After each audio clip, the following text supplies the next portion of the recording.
Hello, YouTube. Long time no see. It's been a hot minute. Like 2 months. Yeah, March 29th, 2023. Yeah, it's been a while. Life, work, something. Insert excuse here as to why I haven't been doing anything, but I'm back now, and that's what matters. So let's go. Not gonna waste your time with a whole long-winded thing as to why I haven't done this. So here we are. Fourth episode, Twisted Karma and his last bow. Pipe in hand, Sholmes looked down at the thick, rolling fog outside our window. I wonder exactly how many mysteries are out there, hidden within this bed of fog, he said. Indeed, a most bizarre incident, born of a curious advertisement. A hellhound's mad gallop through the shadows of a serial murder. An executed man's graveyard resurrection in the dead of night. And a commonplace killing in a small, forgotten room at the edge of town. There is, naturally, always another side to every case, of which most remain ignorant. And it is that other side which compels me to the scene of the crime, Wilson. So quickly now, take your hat and let's be on our way, my dear fellow. For our adventure is not over yet. Come, the game is afoot.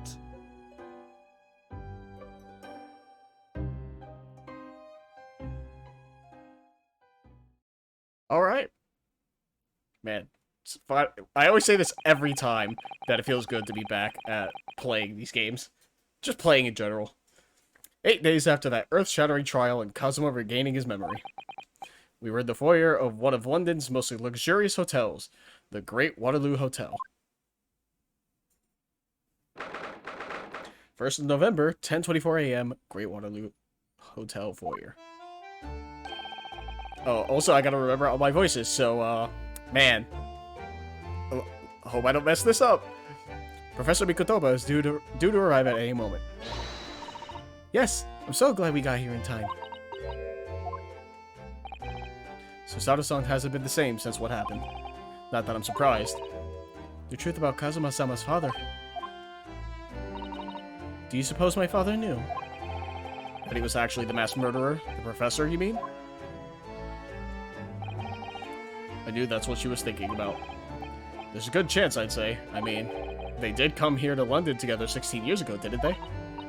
Yes, that's true. Come to think of it, didn't you say that Professor Mikotoba knew about Kazuma going missing in Hong Kong as well? That's right, but for some reason he wasn't at liberty to talk to me about it.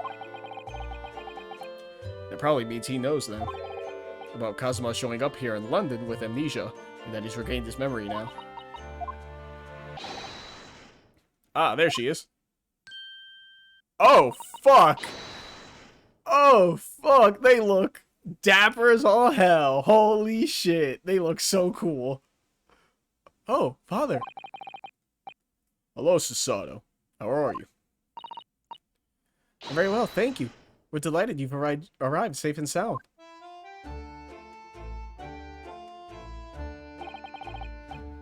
Hello, Mr. Naruhodo. Very kind of you to take the trouble to meet us here. Oh, no, not at all. It's my pleasure. We've heard all about your extraordinary exploits here in London, you know. The news has crossed the seas. It has? Always look forward to reading the monthly reports that arrive with the steamships from Britain. Oh, I see. Well, thank you very much. Who is this man? Why do I feel as though I've seen him before? Yeah, he's the Japanese judge. What do you mean? Oh my god, don't tell me his name. Fuck. I'm trying to remember his name now before he says it. Oh my god. Is that going to mind? I take it from your expression that you can't quite place me. Oh, that's what it is, Seishino. Okay. In that case, how about a little reminder, Seishino? Firm tap should do it. Yes. A firm tap? What? Oh, is he gonna do like the finger flick thing to the forehead? Here we go then. Oh. I hereby pronounce the defendant, Ryonosuke Naruhodo. Guilty! Ah. Oh, you're...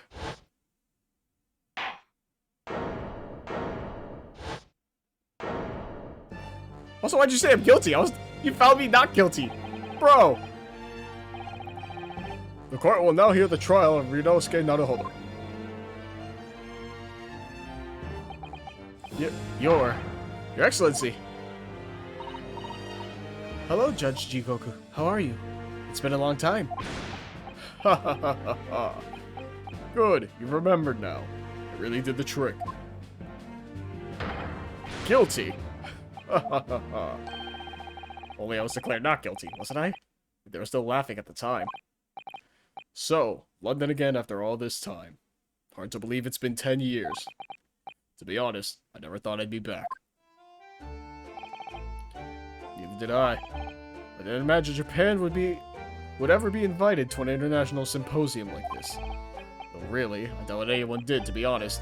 It's all thanks to you, isn't it, Seishiro? What are you talking about, Eugene? Ha ha ha ha. Of course, Judge Jigoku. He must complete the set. He's the other man who 16 years ago came to London with Kazuma's father and Professor Mikotoba. He's the third visiting scholar. Well, all those passport checks and luggage searches at the border took rather a lot of time. I must say, I'm very envious of your ministerial status.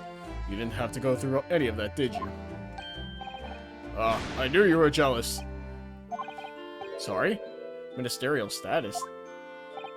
Yes, didn't you know?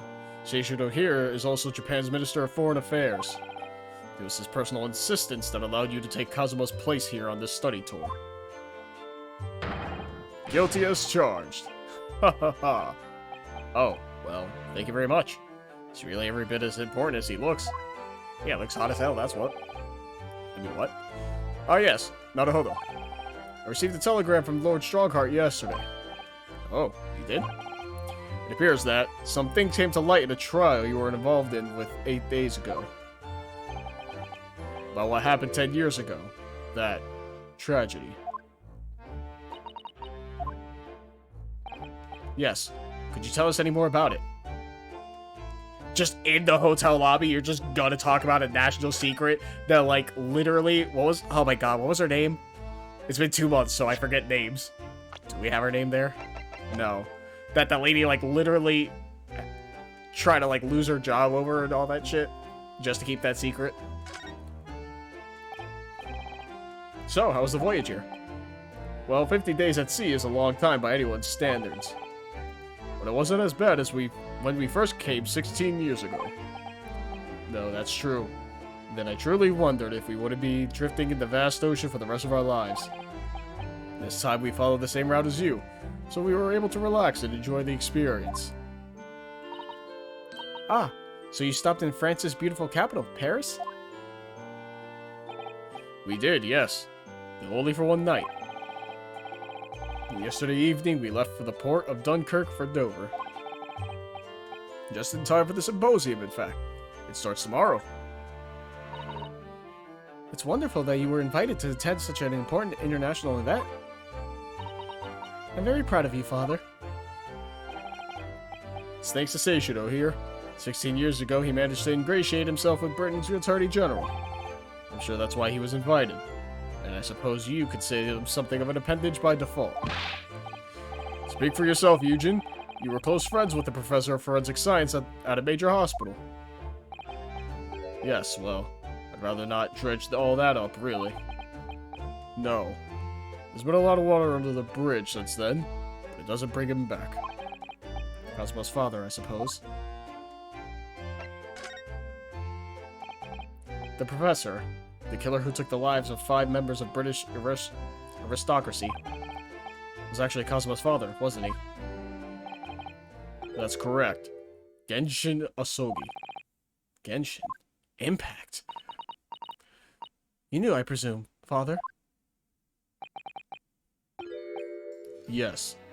He was a close friend at the time. Genshin came to Britain as a police detective. He was studying investigative techniques at Scotland Yard. I never understood what drove the man to commit such heinous acts. It was a closed trial, so the public never knew the truth. He was executed with little ado. To this day, very few people know what really happened, even in our homeland. What about Kazuma? Did he know? Did he know the truth about his father? No, of course not. He was told his father passed from sickness. However, I suspect he may have had his doubts. Oh, why? As you know, I tried to guide Kazuma growing up, as if he were my own son. Then one day, he came to my office at the university and said, I've decided. I want to travel to Great Britain and study there.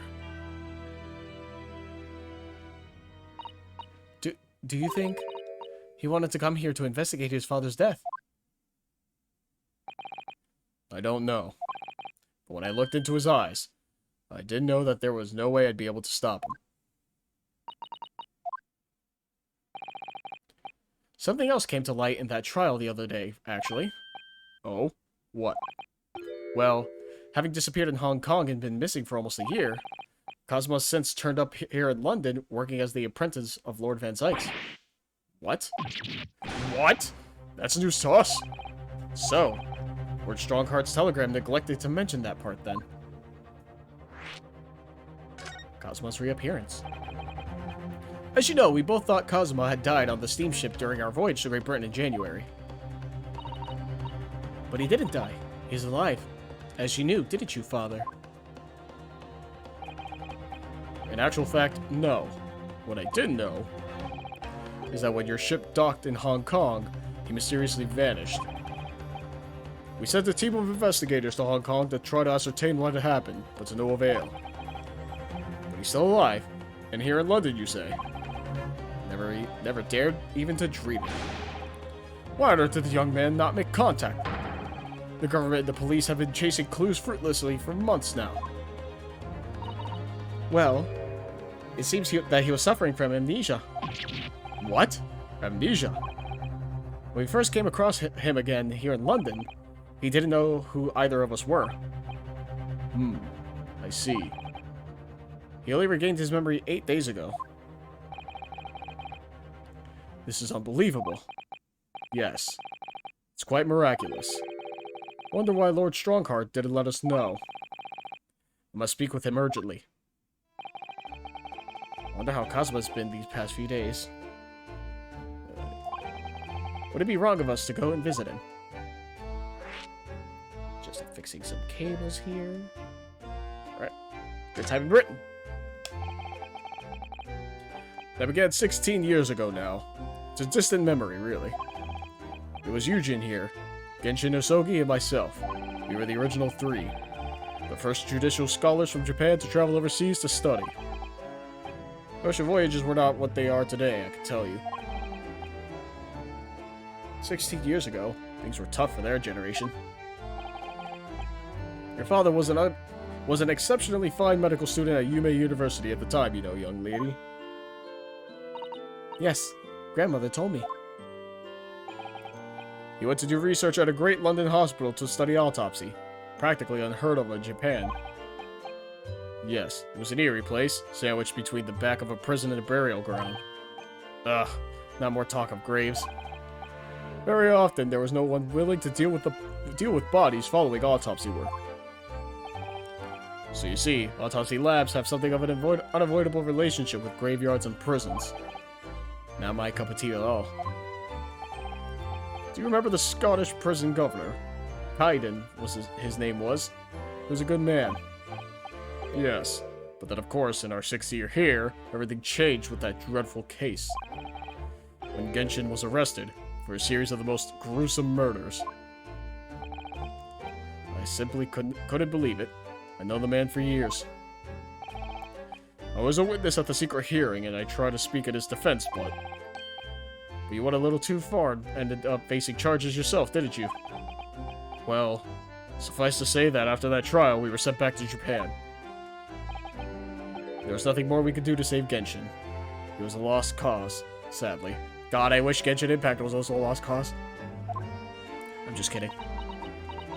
I don't play the game, but it's called a joke. Please laugh. Well, if you'll excuse us now. Yes, I'd like to get this trunk up to my room as soon as possible. Oh, I'm so sorry. I should have held you up here for so long. I'll call for the porter then. Just wait here. Okay, bye. Susato-san's gone off at a run. I'd like to stay and talk more, but I do have various preparations to make for tomorrow. Yes, of course. It must be a big responsibility representing our entire country. I wish you the best of luck. Naruhodo. I hope you'll keep an eye on Susato for me. Keep looking after her as you obviously have been. Oh no, I mean, if anyone's looking after anyone, it's her looking after me. Well, I do appreciate you being there for her. After all, I've been a miserable father to her. I've thoroughly let her down. Sorry? What do you mean? Well, it was 16 years ago that I started my long study tour here in Britain, as you know. The very year Susato was born. Yes, I heard. The birth of my daughter was the most joyous event of my life, but... well, sadly it was accompanied by the most tragic event of my life, too. Oh, yes.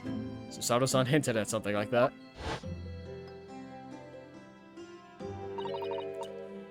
It was a rather turbulent time at home. Oh, cool. The one-liner flashback. Gotta love it. Anyway, I won't bore you with the details. The point is, I became rather less dependable than befits a grown man. And it was then that Seishiro offered me the opportunity to study here in Great Britain. I was too worried about you to leave you behind. So perhaps I was a little heavy-handed when it came to persuading you to accompany me to London. So, that's what happened in a nutshell. That's also the reason why I now feel compelled to give my daughter as many opportunities as I dare.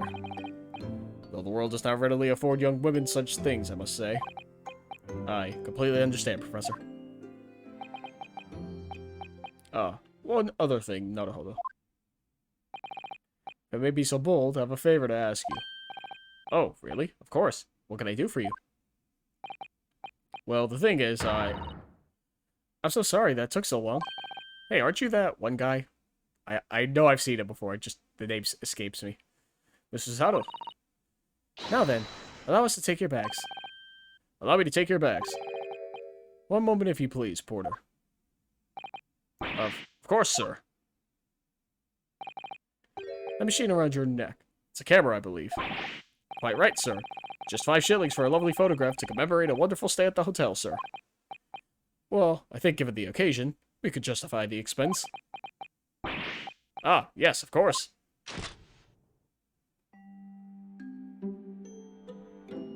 Why do I get the feeling one of them is gonna die? In this case. I feel like Mikotoba dropped, like, some red flags about him dying.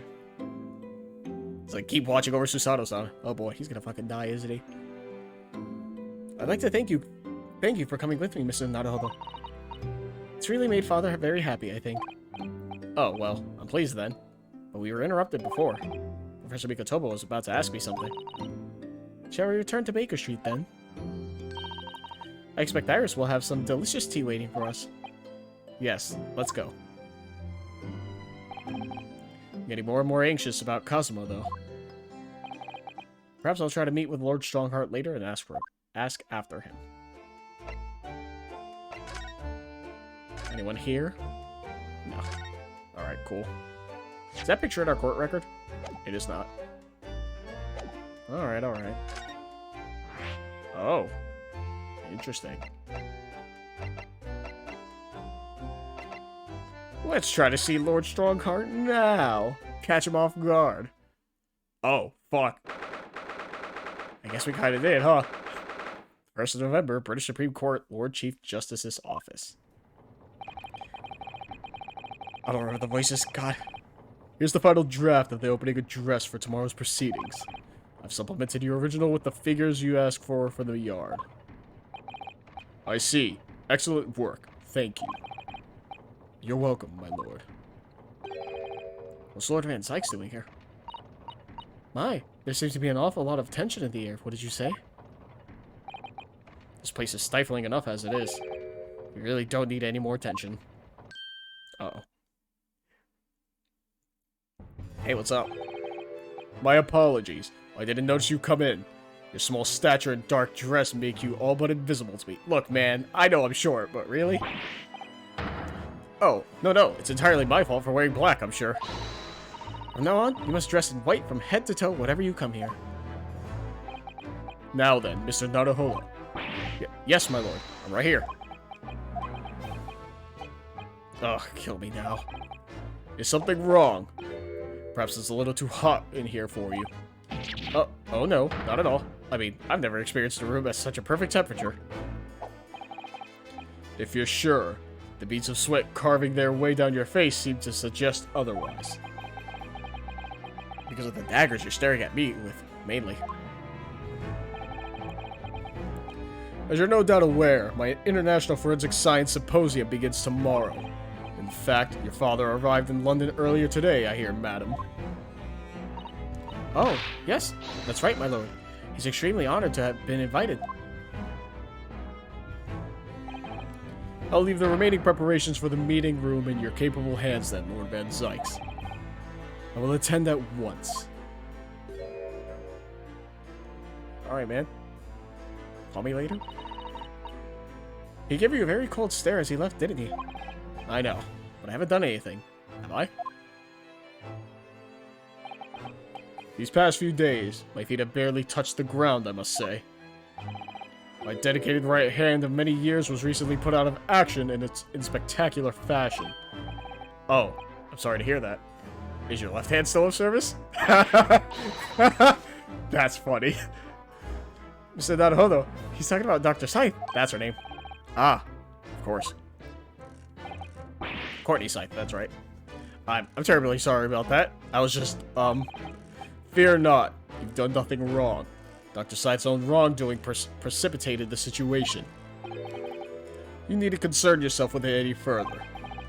It'd be a lot easier to do if it weren't for the piercing stare you're giving me. Lord Van Zykes is doing an admirable job of holding the fort. Though disturbingly, his apprentice has been missing since yesterday. Oh. Missing? What's become of Kazuma-sama now? Well, since I interrupted, the Forensic Science Symposium. Not long ago, visitor numbers to the Great Exhibition exceeded 30 million. 30 million? Are there even that many people in the world? As a comparison, Mr. Naruhodo, the population of the imperial capital Tokyo is 2 million. We'll be opening the International Forensic Science Symposium in the exhibition's main auditorium. This event has been 2 years in the making. 2 years of preparations and negotiations with other countries. Sounds like a tremendous achievement. Congratulations. 20th century will see the wholesale adoption of forensic investigation techniques. And cooperation between policing organizations around the globe will be essential. Which is why this landmark first symposium had to be hosted here at the heart of our great British Empire. In order that Scotland Yard can become the leading investigative organization of the New World. It's the same as ever, I see. That passion of his is quite something. You're every bit as passionate in your own way, I'm sure, Mr. Naruhodo. I'm the only person in this country who truly cares about a future that embraces forensic science. It was my intention to become Her Majesty's Attorney General and reform the Yard from the ground up. So the disgrace of the forensic investigation team has been a bitter blow to my ambitions. Yeah, about that. I first established a forensic investigation team a year ago, experimentally to start with. With Dr. Scythe at the helm, it was steadily accruing an impressive record of achievement. I was on the verge of changing its name and elevating its status to a full-blown forensic investigation department. And can you not do that now? Obviously. Nobody wants to hear anything about it at the moment. Even I can't keep this story out of the papers. 6 million Londoners will be cursing forensic science now. This incident will set back our country's advancement in the field by a good 10 years, I'd say. Unintended repercussions of our trial. We simply couldn't have overlooked what had happened, though. Of course not.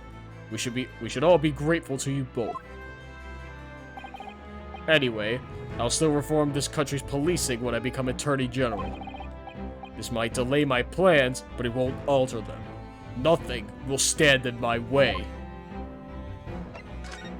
Alright, guy. About Lord Van Zyke's apprentice. Yes. It came as a surprise to me, I must say, that you and he are old friends. How did he become an apprentice to Lord Van Zyke's in the first place? It came about 3 months ago. An unidentified Asian man was apprehended by border police. They found him hiding aboard a large goods vessel. Oh my. So he stowed away to get here. He had no papers to identify him, no passport, and he was suffering from amnesia too. Other than the fact that he was clearly of Eastern descent, there were no clues as to who he was. So I decided to assign him to Lord Van Zyke's. That way I could keep an eye on him. But then, why the mask? I didn't want to burden Lord Van Zyke's with tiresome explanations about why he had an Eastern apprentice. Because it would be so much easier to explain why he was wearing a mask? He's proving to be a great help to Lord Van Zyke's. I have high hopes for his future. By the way, do you know where he's gone? No idea, but I believe he's left London for the time being. Oh. I take it you also didn't know that the man's father was one of our country's most infamous criminals, I mean. Genshin Isogi. Mr. Impact's crimes. What we learned from that trial 8 days ago was a huge shock. Finding out my friend's father was... Ah yes, Genshin Isogi Impact. The professor case 10 years ago caused a great stir here in Britain. There were such awful murders, and unprecedented, using a ferocious dog as a murder weapon. And no one would have believed the culprit was a foreign student invited to study here by the government. So the true identity of the killer couldn't be made public then, and can't be made public now. Nobody in your country knows it was him, and neither do the citizens of London. The main motivation was to avoid aggravating relations between our two nations at the time, I understand. Correct. However, it has to be noted that there were some supporters of the professor's apparent cause. What? Supporters of mass murderer? Of a mass murderer, I should say. The majority of the man's victims were a blight on the aristocracy of the day. Somewhat ironically, their deaths actually benefited society as a whole. Or so a fair few thinkers in London believed anyway. Right, I see. But it was still murder, wasn't it? It seems very similar, doesn't it? To the idea of the Reaper of the Bailey.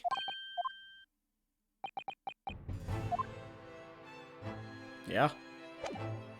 Fair point. Can I present anything? I cannot. Or rather, it's just the armband, right? So. Let's go to our room first, and then see Iris. See what happens. Oh, nothing. But I can talk to Susato. Anyone in here? Besides Susato? No. Alright, let's go see Iris. The likable Iris. Oh, the mask is there. Interesting.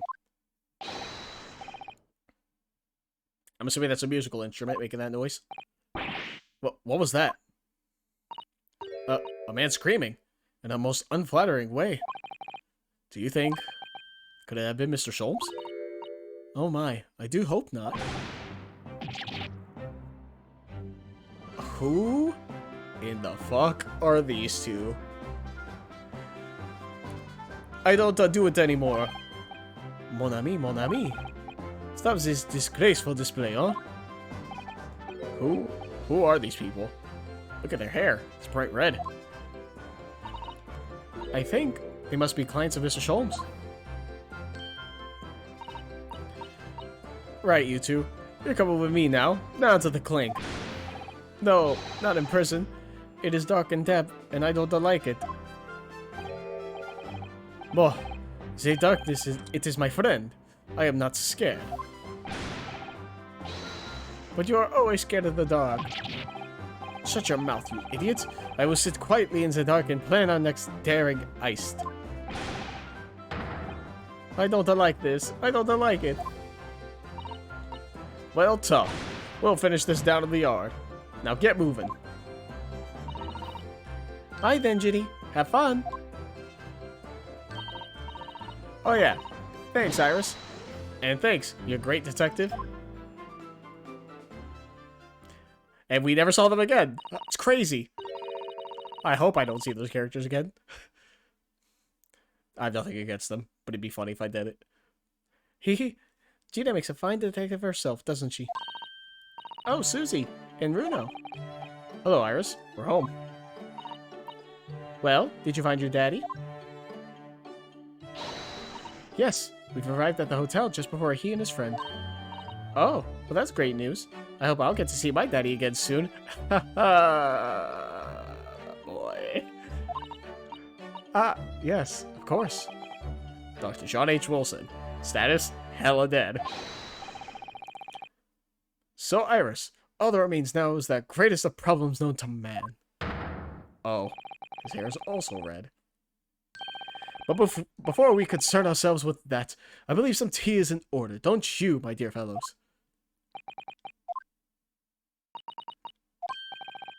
Is something wrong, Mr. Naruhodo? Do I have a crumb or such like on my face? Not so much on your face, as on your head, I'd say. Come along then, everyone. I brewed a lovely special blend. Time for tea. Whatever is going on here today. In that case, let us sit and drink now. For I am, in fact, expecting a guest later today. Cool. Your two visitors, I guess. Mr. Sholmes, who are the two gentlemen that were here before? Oh, just a pair of petty criminals.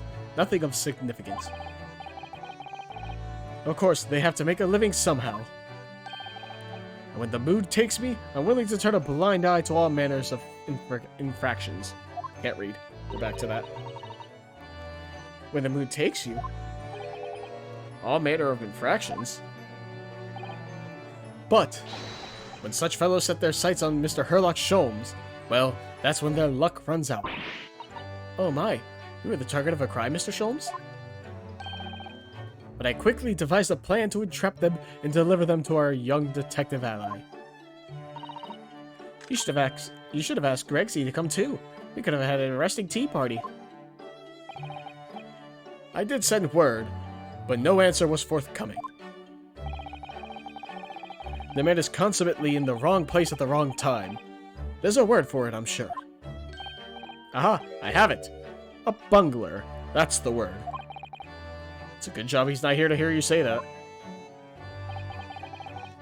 So those redheads have been up to no good? I wonder what the men did.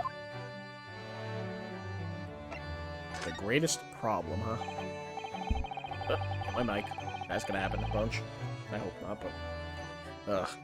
Ugh. What was that about the greatest of problems known to man that you mentioned before? Is it another fiendishly intricate case, Mr. Sholmes? How should I best explain it? Are you aware of the theory of evolution by natural selection, perchance? Yeah, I should have died out like a while ago. Not even like in the 2 months, just like right now in the 30 minutes. Well, I think I've heard talk of it somewhere, possibly. It's a revolutionary scientific theory that was newly proposed 40 years ago now. According to its author, Mr. Darwin, we humans were once apes who lived in the treetops. Wait, what? We were apes? Indeed. For the very moment those apes descended from the canopy to live as humans, it has been our lot to be at the mercy of the greatest problem known to man. Our lot? What is this great problem, Mr. Sholmes? Why, is it not obvious, my dear madam? The problem of rent. Fucking tell me about it.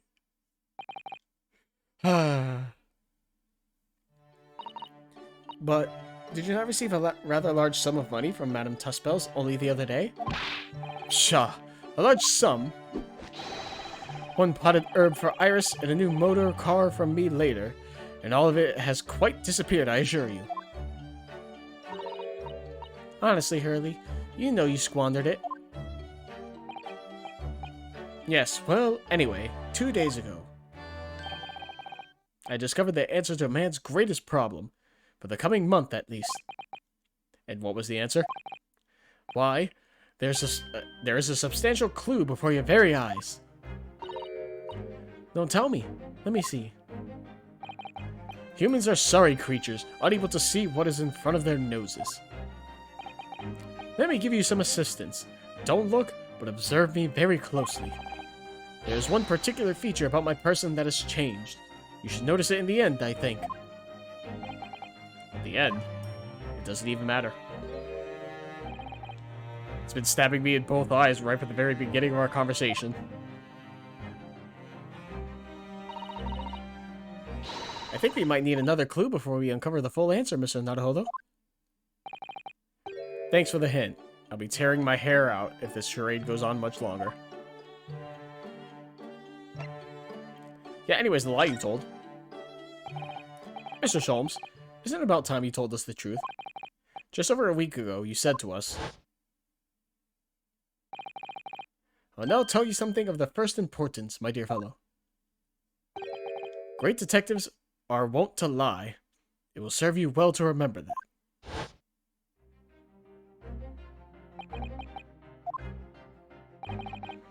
That case aboard the SS Buria in January, Cosmo wasn't killed, and you knew that he wasn't dead at the time. So what was really going on? The fellow was unconscious for a very long time. If he had ever gained consciousness when he did, his life would have been in mortal peril. Of course, a side effect of the prolonged comatose state was amnesia, as you now know. It was a simple enough task to silence the crew. But how? After they carried him out of the cabin, I assembled them in the lobby area. Then I made them swear to leave him unconscious and have him unlaid from the ship in Hong Kong as a murdered corpse. Oh, how horrible. It was necessary to find some material with which to persuade the crewmen to keep their word, of course. But why? Why do it in the first place? I'll be at liberty to elaborate in due course. But for the time being, I would like to reassure you. I didn't foresee subsequent events. What events? His disappearance in Hong Kong. Oh. I believe I may have made a gross error of judgment. Mr. Sholmes. Yeah, you should have just, like, come to me first, you piece of shit. Anyways, is Iris here? I would assume she is. She is not. Alright, we'll observe the mask. The mask Cosmo wore when he was assigned to Lord Van Zykes as his apprentice. When he cast it aside after the trial the other day, I just sort of picked it up. Oh. We ought to give it back to him, I suppose. But he has his memory back now, doesn't he?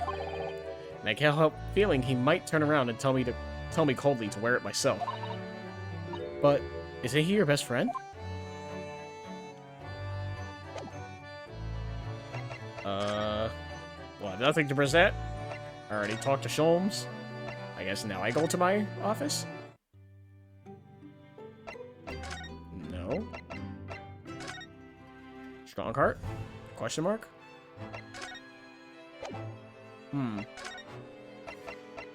Waterloo?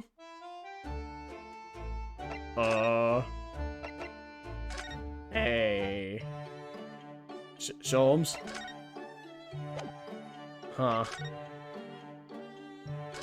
Is there something else that's, like, out of place that I can examine? guess I actually have to talk to Susato? I mean, nothing happened, so I figured we didn't have to. Yeah, there's nothing here, so I guess I'll just talk to you. It's good news that Professor Mikotoba arrived safely, isn't it? Yes, it's wonderful. The fact that Father has been invited to this important international event really makes me very proud to be his daughter. Your father, Judge Jigoku, us, and Kazuma, of course. There's an ever-increasing number of Japanese here in Britain's capital, isn't there? Well, yes, I suppose so. But London does have a population of 6 million people, so I think we're still a minority. So there's Hato-san's father, who came here as a visiting student 16 years ago, and Kazuma. It's almost as if some great power has been at work, drawing them here across the ocean to London. And I feel as though the waters are starting to swell again now.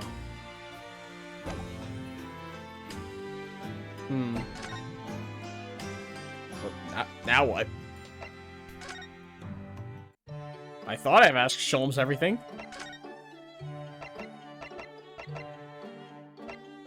Oh, he wanted us to examine his hair. That's... Oh, wait. He disappears. Never mind.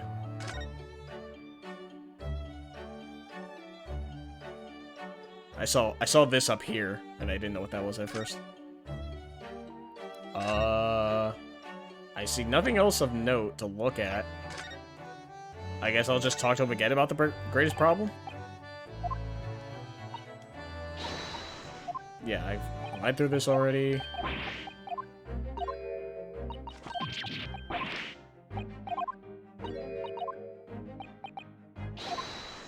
Uh-huh.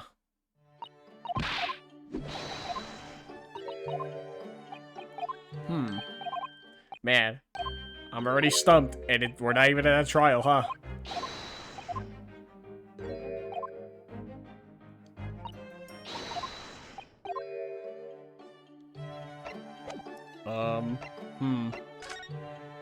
I'll present my badge.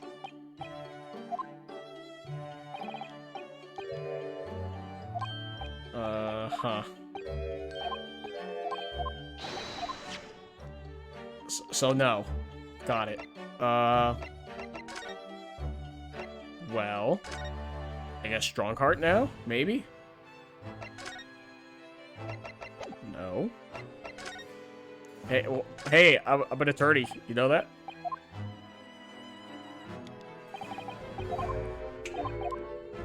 Oh, is Van Zyke still here? Or did he, like, actually leave? Okay, no, he actually left. Huh. Well.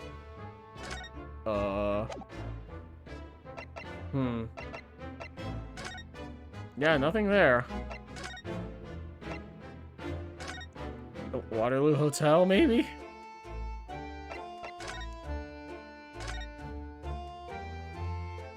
Yeah, there's no one here. Maybe I just examine here? That desk is known as the hotel reception. Spend the night. The clerk. Blah, blah, blah. Nothing of importance.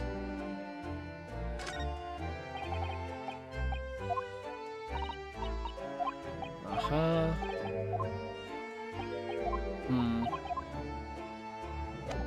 Well, then.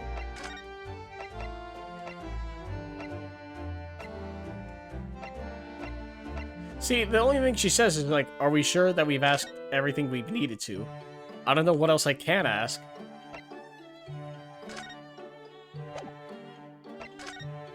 And I've already examined the mask, which I figured... Oh, do I have to examine the tea?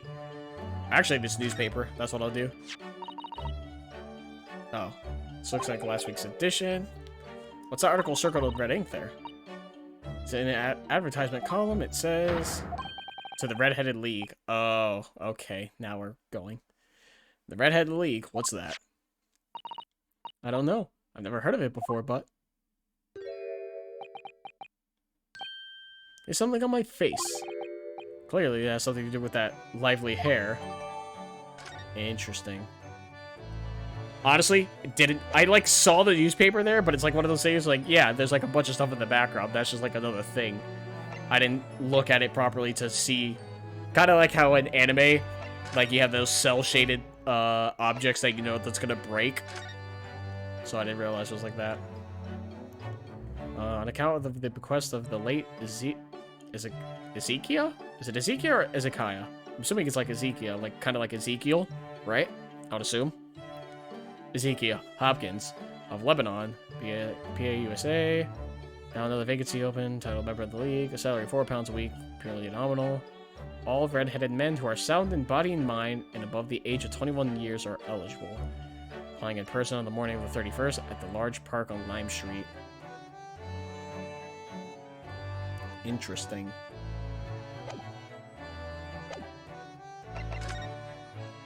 Oh, and now I gotta present the newspaper. Looks as though someone circled an advertisement in this paper, Mr. Sholmes. To the Red-Headed League. Does that strike you in some way? I was thinking that just maybe it might be related to your bright red hair.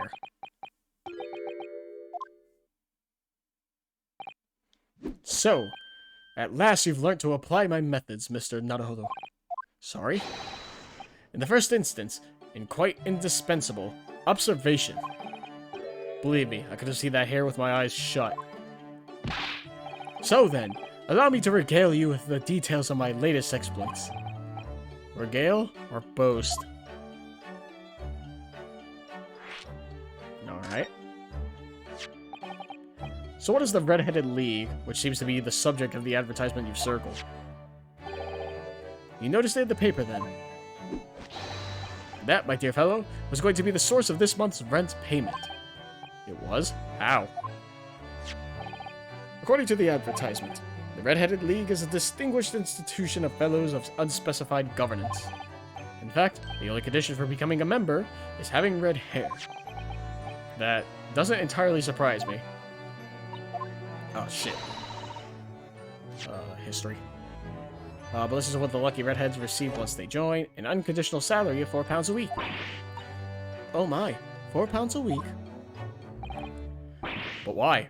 What are they paying people for? That I don't know. No details are given in the advertisement. But surely every red-headed person in the country would be flocking to join in that case. You're right, Susie. There's no time to lose. I'll put in my application at once. So will I. Just on the off chance. That might be stretching a point, I think. The trouble is, they have a fixed number of members, you see. Oh, I see. So once a certain number of people have joined, no one else can. But as luck would have it, one member recently passed away. It wasn't particularly lucky for the red-headed question, I feel, Mr. Sholmes. So you decided to try to join it in his place? Correct. I mean, look at me. Have you ever seen such a red-headed fellow? No. So why? Why did it have to go so wrong? What on earth happened?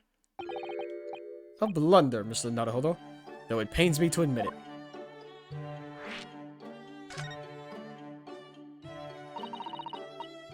What did you actually do to your hair, Mr. Sholmes? I'm glad you asked, Mr. Sato. What you see atop my head is neither dye nor a hairpiece. I changed the color of my hair overnight, by the wonders of chemistry. Chemistry? I was conducting some research into a method of rejuvenating spent tea leaves. And in the course of my work, I stumbled upon a potion that when taken, turns one's hair a flame-like red. Would you like to try it? It will make every hair on your body perfectly crimson. I think I'll pass. But Mr. Sholmes, is it quite safe to drink? Surely it's bad for you, isn't it? Amateurs are always hampered by such fears. Oh, I should have never have doubted you, Mr. Sholmes. You mean to say... But of course, to earn £4 per week, one must be prepared to turn a blind eye to a little danger. That degree of red signals more than just a little danger, surely. So anyway, Hurley left full of confidence yesterday with his new red hair. For the park on Lime Street where the Red-Headed League were interviewing prospective new members. So what went wrong? The whole park was choked with red-headed folk, like a coster's orange barrow. I queued for 8 hours solid before at last I reached the front. But when the panel of interviewers saw me, they immediately said, "Ah, Mr. Herlock Sholmes, are you in disguise to conduct an investigation?"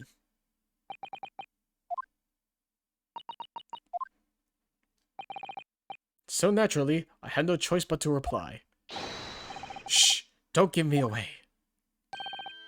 After which, I could do little else but turn and leave. Then this morning, when I looked in the mirror, irritation stirred within me. So I turned that pair in to the police. Oh dear, what a disaster for Hurley and those two redheads.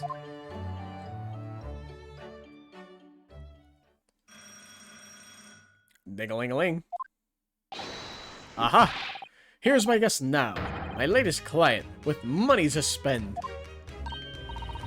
Ooh, I do hope it's an exciting case, Hurley. Remember, Iris, we are at present gripped by the greatest problem known to man. I must be willing to accept any case, no matter how unstimulating. Save locating a runaway, of course. Don't spare anyone's feelings, will you? Oh dear, I'm afraid that Hurley can lack a little tact, especially just before the rent is due. Oh. Oh, weren't you on the jury? Was it the last case? I think she was on the jury for one of them.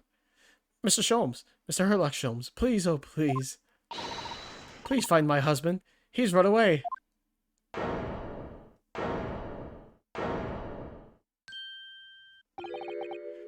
To upset me. I beg your pardon? Never mind. A personal matter. My apologies. What exactly are you trying to say, Mr. Naruhodo? I didn't say a word. Come, my dear madam. Be seated. Iris, some tea, if you please. Of course. What's the matter, Mr. Zato? Oh, it's just that gentlewoman. I feel sure I've seen her somewhere before. Very recently. Yes, now you come to mention it.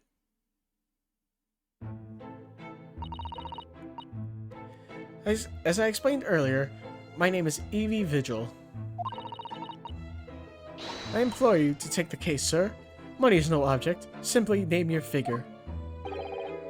Money and wealth are of little consequence to me, madam. Being offered a case to solve is reward enough. Oh, Mr. Sholmes, you are the picture of benevolence. I will, of course, make a mental note of your offer, however, for contingent reasons. I trust you will remember your words also. If I might inquire, sir. This gentleman and lady would be... Oh, me? What I am about to tell you, I should like to communicate in the strictest confidence, you understand? Ah, these are my friends. I assure you, you may say before this pair anything which you may say to me. Ah, I see. I can vouch for the gentleman personally. After all, he's hard of hearing. Why did I ever get my hopes up?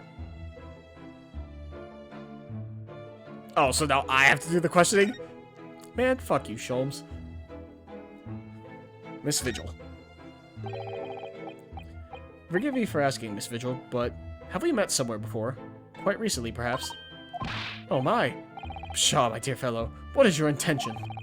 Clearly you have no ability to differentiate the facial features of the English. If you wish to invite that lady to tea, you must do so in a more gentlemanly fashion. Is it possible that you're the nice young lawyer for the trial I attended last week? Ah, I knew I recognized her. Okay, so I'm not going crazy. To have a man's fate in the palm of one's hand, oh gosh, oh golly, it sends shivers down my spine.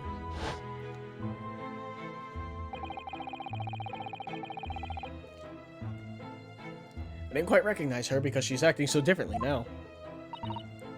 It must be very difficult for you as a lawyer. Being hard of hearing, I mean. Pardon? Oh dear, I'm so sorry. Don't worry if you can't hear. It was frippery, really, nothing more. Never saw frippery before. Now look what you started, Mr. Sholmes. Thank you very much. I believe it would be prudent for you to sit quietly in the corner. Yes. Mr. Vigil. Tell us about your husband, madam. Mr. Vigil, my daily, is 40 years of age. I have a photograph here. What is that haircut?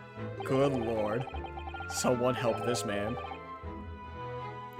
An entirely unremarkable gentleman, by appearance at least. How long have you been married? It will be 15 years this year. We have a cordial relationship, and my husband's income is more than adequate, so we live quite comfortably. As it would appear, I need only look at you to know these things. Oh gosh. Your dress is the latest style, your hat clearly regularly groomed, and your eyes are animated. In short, you have no inkling as to why your husband might have disappeared, correct? That's right. He's a kind man with a strong sense of loyalty, and he rather dotes on me. Which would point to the possibility that he has become embroiled in some incident or other. Oh, that is exactly what I feared must have happened, Mr. Sholmes. I'm quite beside myself. My husband's employment is somewhat unusual, you see. What if he's incurred some miscreant's ill will? What exactly is your husband's line of work? He's a warder at the prison. Oh, yikes. A guard? That is somewhat unusual.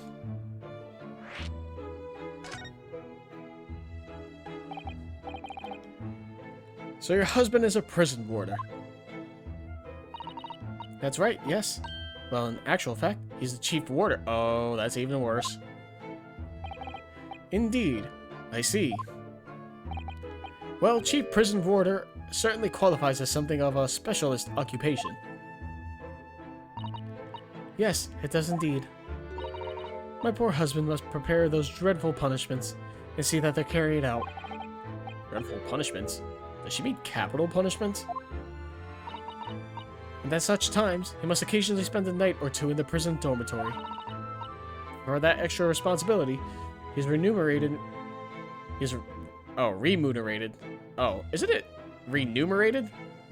Or is it actually remunerated? Huh. I don't know. I'll have to look that up later. More handsomely than the other warders. Of course, we make no mention of my husband's work to the neighbors. Yes, I believe your prudence is justified. Tell me, at what prison is your husband engaged?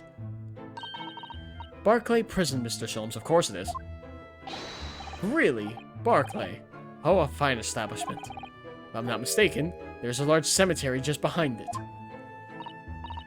Yes, that's correct. Lowgate Cemetery. No. Lowgate Cemetery? The very place we were discussing in court. That's unbelievable. Unbelievable, my dear fellow. And yet undeniable. Sorry, Mr. Sholmes. I'm afraid you've lost me. What do you mean? You were there at the trial? Ah, pay no heed, madam. Pay no heed. A private matter. This can't really be a coincidence, can it? Yeah, probably not. Someone's like, oh, the truth is coming out, and your husband was there at the prison? Man. What a shame. So, to the matter of your husband's disappearance, when did you realize he was missing? Please try not to laugh. It was yesterday. I'm sorry. Yesterday? Voice crack. It really is recent. Laughably so. The truth is, my husband does at times have occasion to spend the night away for his work. It's not at all out of the ordinary for him to not return home at night, but this is different. For him not to make any contact for a whole day, that has certainly never happened before. Oh, my dear Daly. Whatever could have happened? My dear Miss Vigil, please, calm yourself. Now then, have you contacted the police? Why, naturally, but sadly, they refused to listen to my pleas as my husband has only been missing for one day. I was asked to wait patiently at home. In truth, Miss Vigil, I concur with the police. However, let us not be hasty. I see no reason why we should not engage in my deductive powers to track your husband down anyway. Oh, thank you, Mr. Sholmes. And furthermore, let me assure you, a chance to solve the greatest problem known to man for another month has no bearing on my decision. I seek only to put a sweet smile on another Londoner's face. That's really all there is to it. Yeah, my eternal gratitude. I shall pay any sum you care to mention. You seek only to put the sweet's rent in your landlady's purse. That's all there is to it.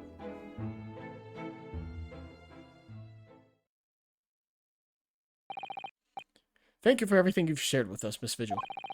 I believe I have all the information I need to begin my investigation. Oh, please report to me soon with the good news, sir. Fear not, madam. In a day or two, I shall be contacting you with a heartening report, I'm quite sure.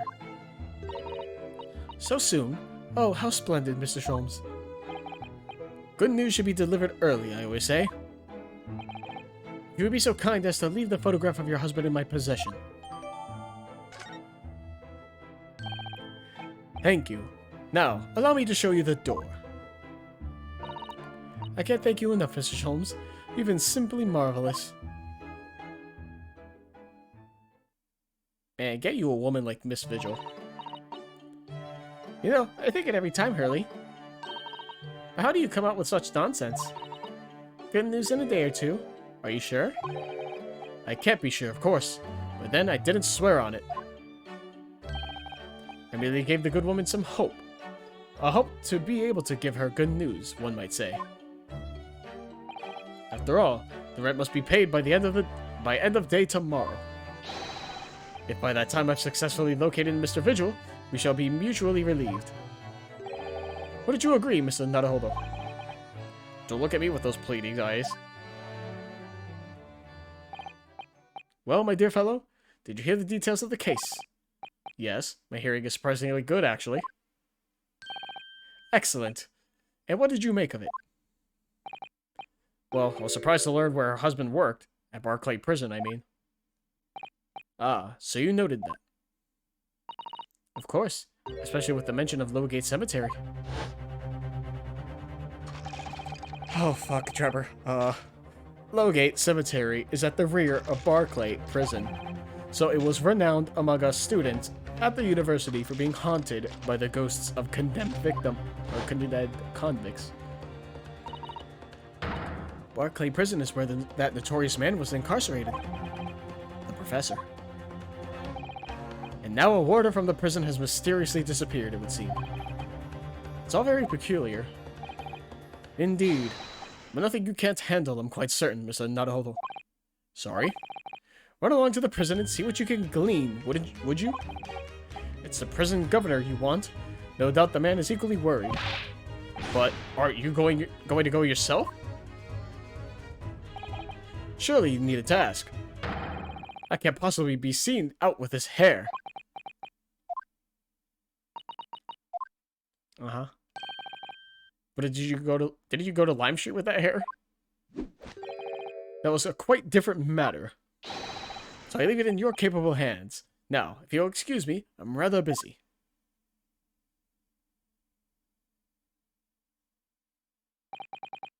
Of course you are.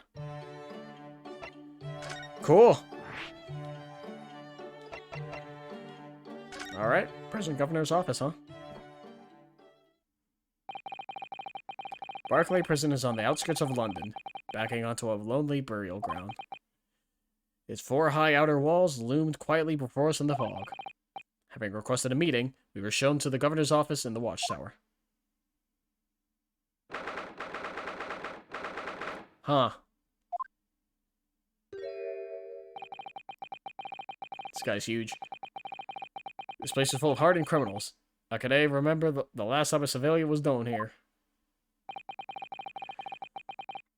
And you didn't want to talk to an inmate, but to me.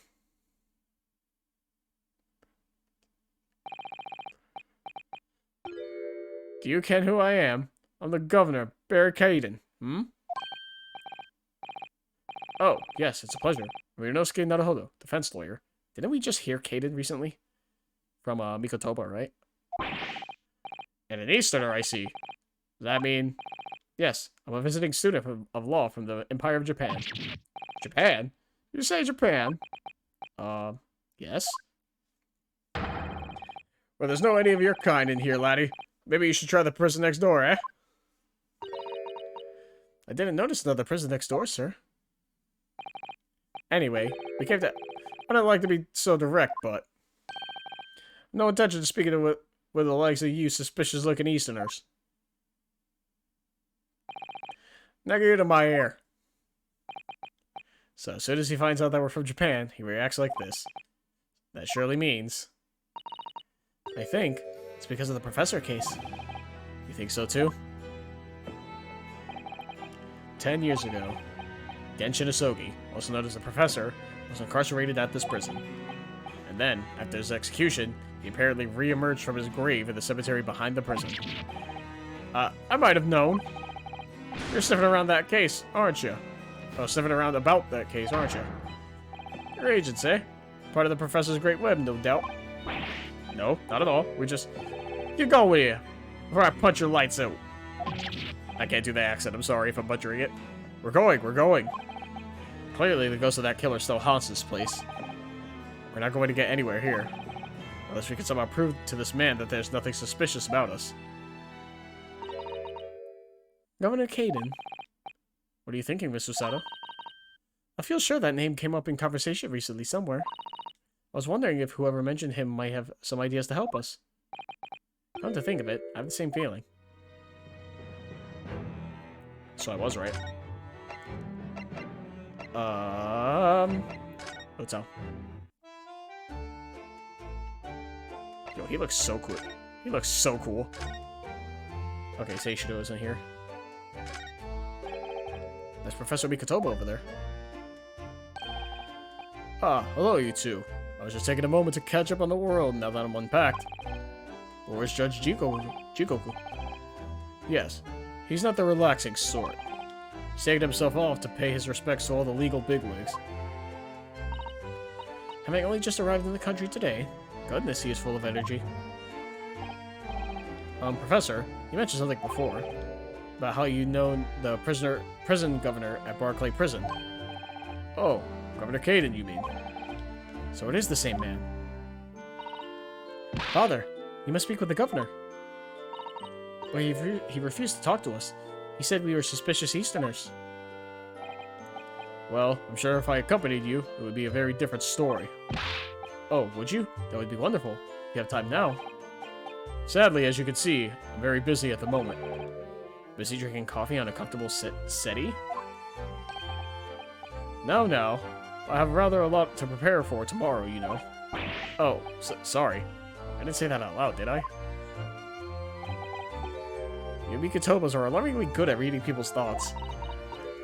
Or could it be that you Naruhodos are alarmingly bad at hiding your thoughts? Let's not fall out now. I have an idea. I'm gonna write some kind of... Yeah, whatever. What's he writing on that piece of paper? I was gonna say like a writ of something, because I know that's how they do things. At least in the modern Phoenix, right? I believe. Here's a letter of introduction for you. Hopefully when he sees my name, he'll change his tune. Thank you. Letter of introduction. Good luck, then. Thanks, Dad. Governor's office.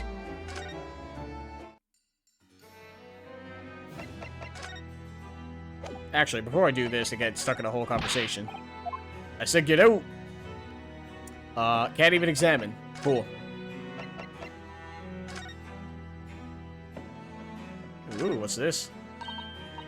Oh, it looks like this is some sort of steamship ticket. SS Grouse, first class cabin 001. Yokohama departure, 11th September, London arrival, 1st November. Ah, that's the boat that Professor Mikotoba and Judge Jigoku came on from Japan, isn't it? Yes, I think it called at Dunkirk on the north coast of France for a night before finally arriving in Dover. So I think it's been almost a year since we arrived in Dover on the SS Buria. It seems a shame not to keep your ticket as a memento of your trip, don't you think? Yes, I agree. I have mine safely in my diary. I keep mine in my wallet, so I have it with me at all times. Oh, well, how strange. Where could I have gone? Are you like this on purpose, Mr. Naruhodo? Did I imagine it? Or was that comment accompanied by a little sigh? Interesting. Okay, that's just a photo. And that was just the article. Alright. If you just cast your eyes over this, Governor Caden. What's this then? You can I pull the wool over my eyes, you good-for-nothing Japanese student? Mikotoba. That young jock from the forensics laboratory. That Mikotoba. Yes, exactly. Him. Oh dear. Perhaps I should have said something sooner. I'm Yujin Mikotoba's daughter, Susato. Jinx! You're the young man's daughter. You didn't think to mention that before. I do apologize. Aye, well, you'd best take a seat then. Can I have you a cup of tea, perhaps? Never forget to try one of these wee handcuff biscuits. Your father's influence is nothing short of amazing. I'm bitterly regretting not announcing who I was from the outset now. So then, what can I do for you, Hen? Well, we're currently investigating a case. It's one of your warders, you see. He's gone missing. Missing? That's right. It's surely been reported to you as well, being the prison governor.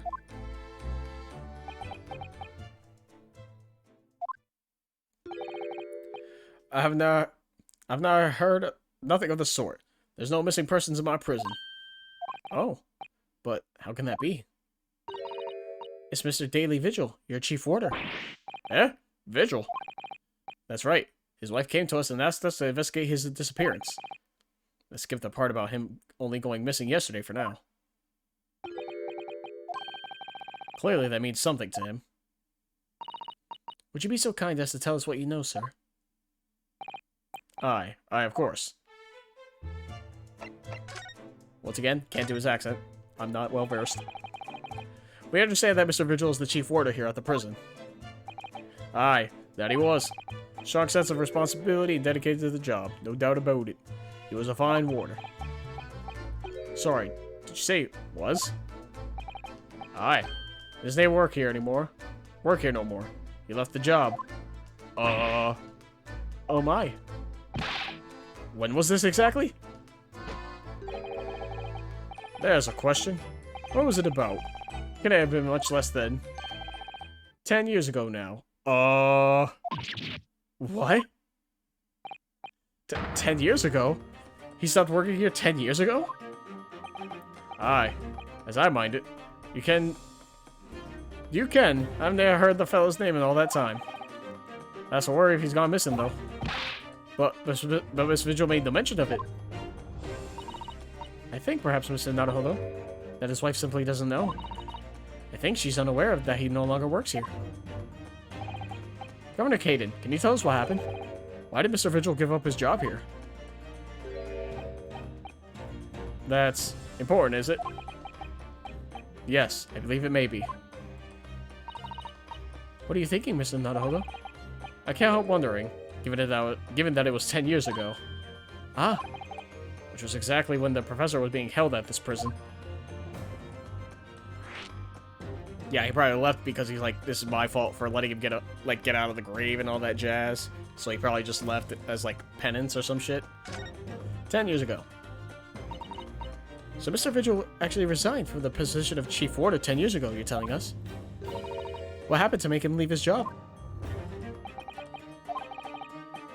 In actual fact, he didn't leave the job willingly. He had no choice in the matter. Oh. You mean he was dismissed? It was after a particular walk. I wanted to say peculiar. Also, I just can't fucking read.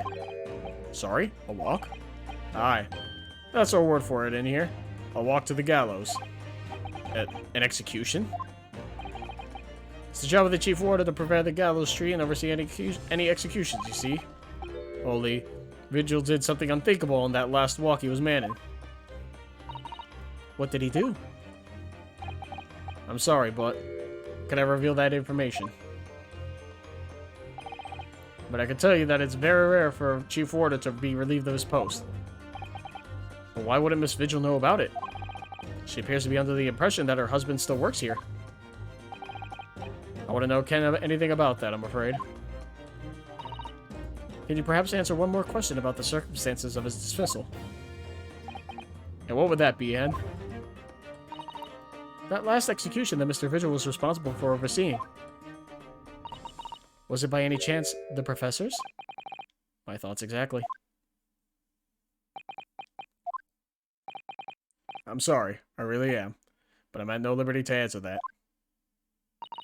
I see. I mean, that pretty much answers it for us, though. My father came to Britain all those years ago in order to study forensic medicine. But you seem to have been well acquainted. The dead room. The prison and the cemetery have a lot to do with one another. After all, they need fresh corpses for forensic research, do you ken? Yes, I can imagine. The advancement of medical science isn't always particularly palatable. Your father worked at the laboratory just on the far side of the graveyard, in the basement of St. Sinner's. St. Sinner's. Still in use today. St. Sinner's. That's come up before, I'm sure. Yes, that's right. We've been there. Mikotoba and I used to ride in a carriage together and negotiate terms. For more fresh material, I suppose. Aye, and we used to sit in here for hours and gab about dissection and all sorts. Ooh, it takes me back. A pot of tea and a plate of cup biscuits, of course. How charming.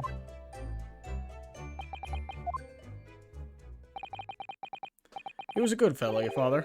Reliable and dead set on his work. But I'm afraid I'll never understand you Japanese. Because of Genshin Asogi, I suppose.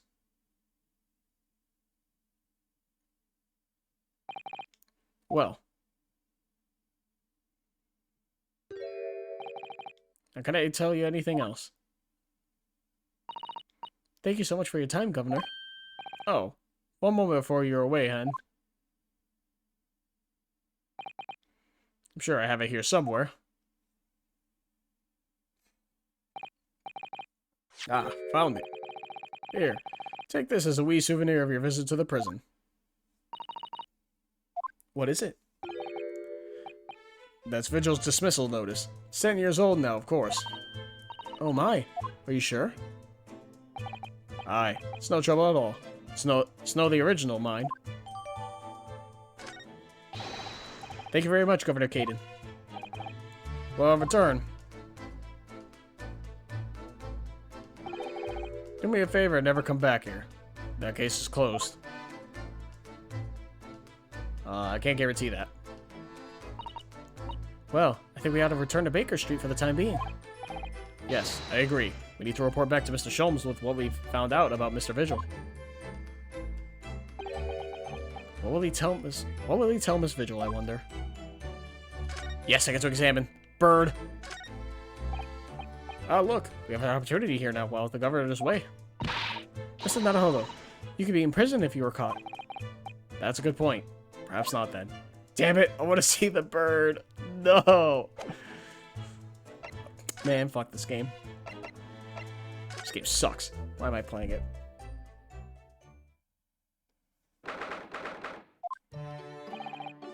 We're back. Hello, you two. I thought you'd be back before long, so I baked some scones for us all. Also, before I continue, I actually wanted to look at this. Oh, it's actual paper. I wanted to see, like, the back, if there was one. Violated Clause 132. Majesty's Code Conduct. Aiding and abetting the escape from this prison of convicts just before his execution. Oh. Indications that the jailbreak plot was conceived prior to the convict's incarceration. Huh. You fucking helped him? What a mad lad.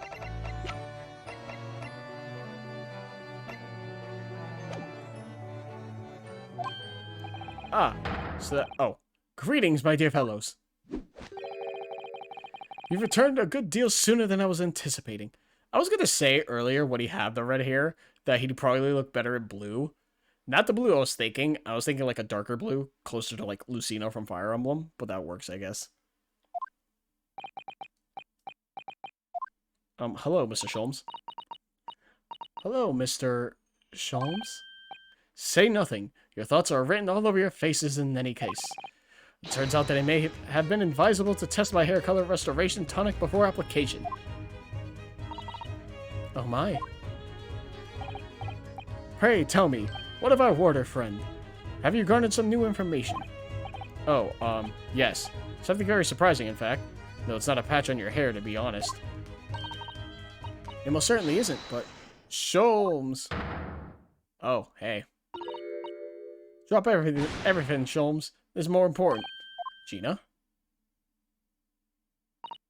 I can't Adam and Eve it.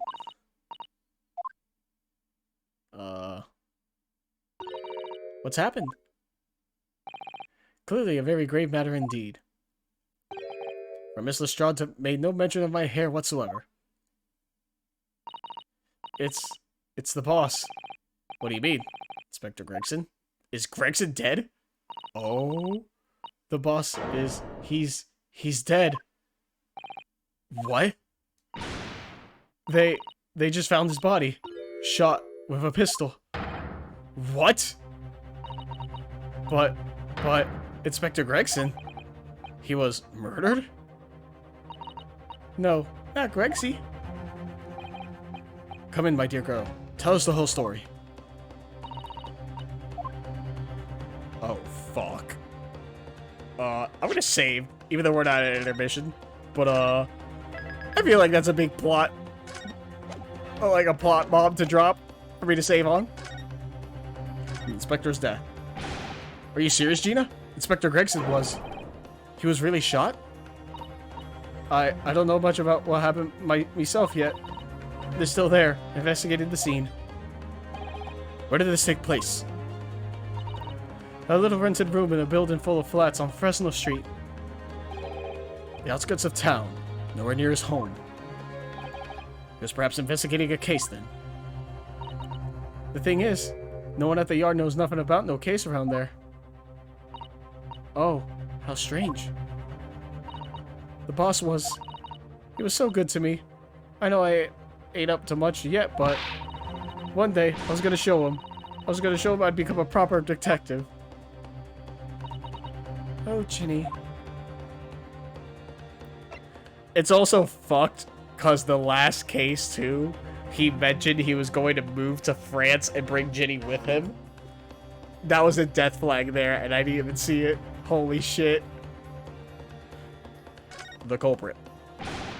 So, who did this? Do you have any idea who the culprit is? They got him already. Already? They've caught the shooter so soon? A witness reported something was going on, and the boys got straight down there and took care of him. Who? What awful person did this?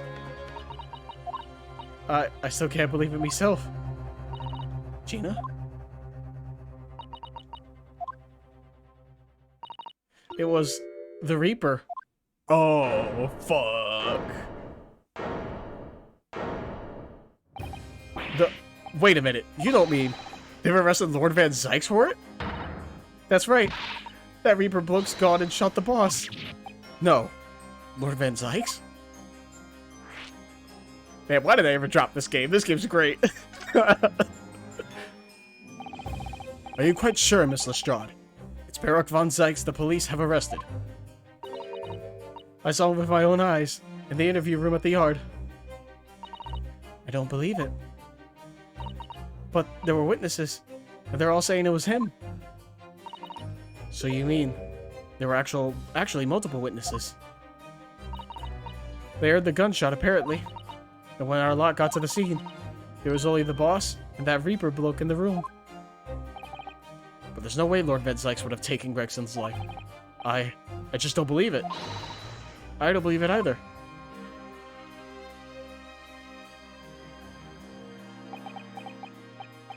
Thank you for informing us, Miss Lestrade. This really is most terrible news. I'm dreadfully sorry. What are you saying sorry for? You didn't do nothing. Well, anyway, I'm taking a cab over to the scene right now. Please come and all, as soon as you can. You've got to help. I don't like seeing Gina crying like that. That hurts my heart. It's a detective's lot to appear wherever some sinister plot has unfolded. No wonder we all look haggard. Sometimes these things are almost too much for the nerves. Mr. Sholmes. What use is there in being a great detective if I fail to see something like this coming, hmm? How could I let this happen to Gregson?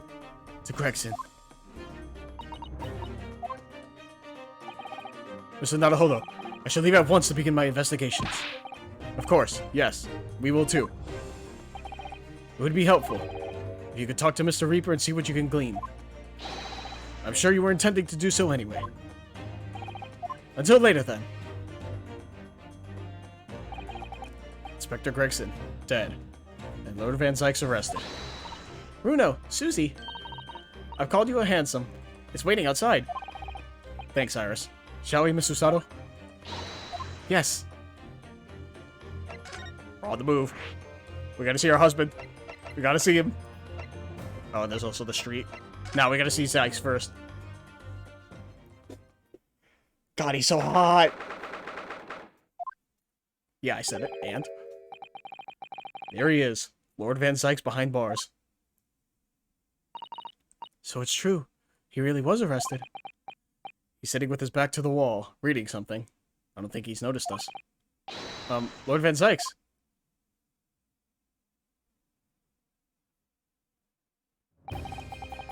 Fancying meeting you here. The last place on Earth I'd like to be, with the last person on Earth I'd like to see. I could very well not come. We heard what happened. That you and Inspector Gregson was. Go home. This has nothing to do with you. But... Forgive me, Lord Van Zykes, but I must disagree. Inspector Gregson was very helpful to us on a number of occasions. We're indebted to him. At the very least, we owe it to him to find out the truth about his death. You must help us with our investigations, please. There's really nothing I can tell you. What were you just reading at the back of the cell there? Is this something related to the case? This? The art isn't quite so cavalier with its information as to share case details with the suspect. This is a letter from an old acquaintance. Oh, who might that be? Someone you know as it happens. Albert Harebrain. Of course, yes. I keep forgetting they went to the same university. Now, I'd like to read my correspondence in peace. So let's get this over with, shall we? What is it you want to know? Strange. I mean, let's face it, Lord Van Zykes never minces his words. But they seem to have less bite than usual somehow. What happened? Can you at least tell us your side of the story, Lord Van Zykes? What happened? How much do you already know? We know that the inspector was shot dead in a small rented room on Fresno Street. And that you were found there by the police when they arrived on the scene and immediately arrested. We were told that there was nobody else in the room, and that some witnesses heard the gunshot. Then you're well informed. But there's really nothing I can add. The truth is, I don't know what happened myself. But the gunshot. Obviously you didn't fire the gun, did you? I'm not in the habit of shooting the people I work alongside. I also heard the noise, however. Before I had a chance to investigate, I was apprehended by the arriving officers. So he doesn't actually know what happened. If I might ask, what were you doing in that place to begin with? I don't need to answer that.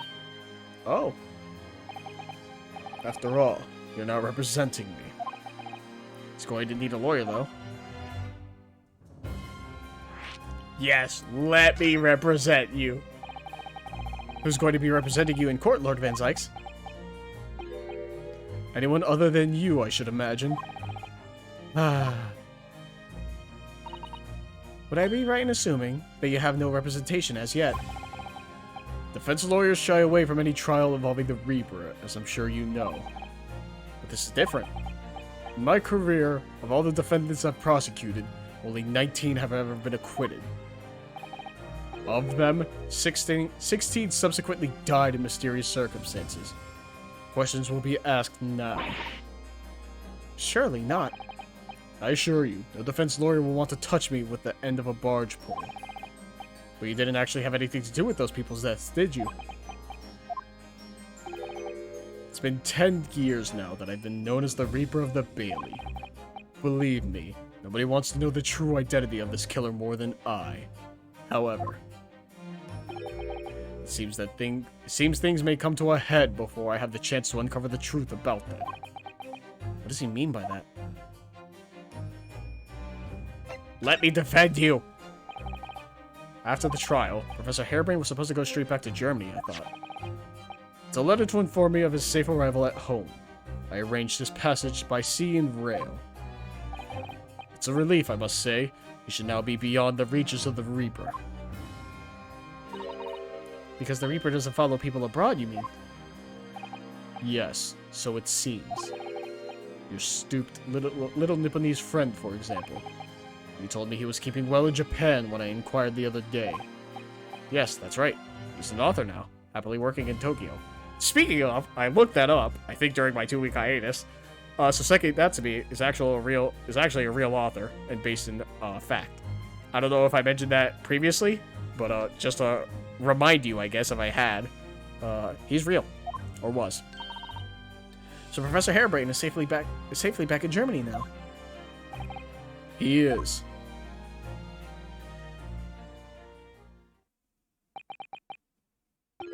So, it appears our conversation has run dry. There's a 2-second silence, that's all. Well, in any event, if you'll excuse me now, I would like to detain you. Or like the other way around.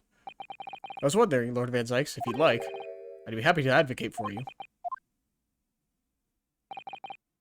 You trust me, do you? Yes. I've heard you speak many times in court. I've seen how you treat people. So I'm quite sure that you would never have taken another's life. It's just, my feelings can't be used as evidence in a court of law, sadly. It's a very gracious offer, however. I trust no one. What? Not the police, not the judiciary, and not you Nipponese. But, please. I have no intention of engaging your services. The chasm between us is just too wide and too deep, it seems.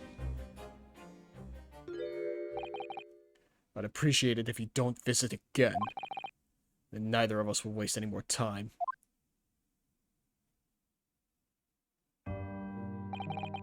Perhaps we need to dig a little deeper.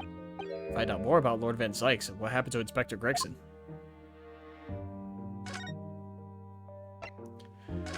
Alright, to Fresno Street. Also, seeing Sholmes actually be serious for once is a very refreshing change of pace. Because goddamn do I hate it when he talks normally.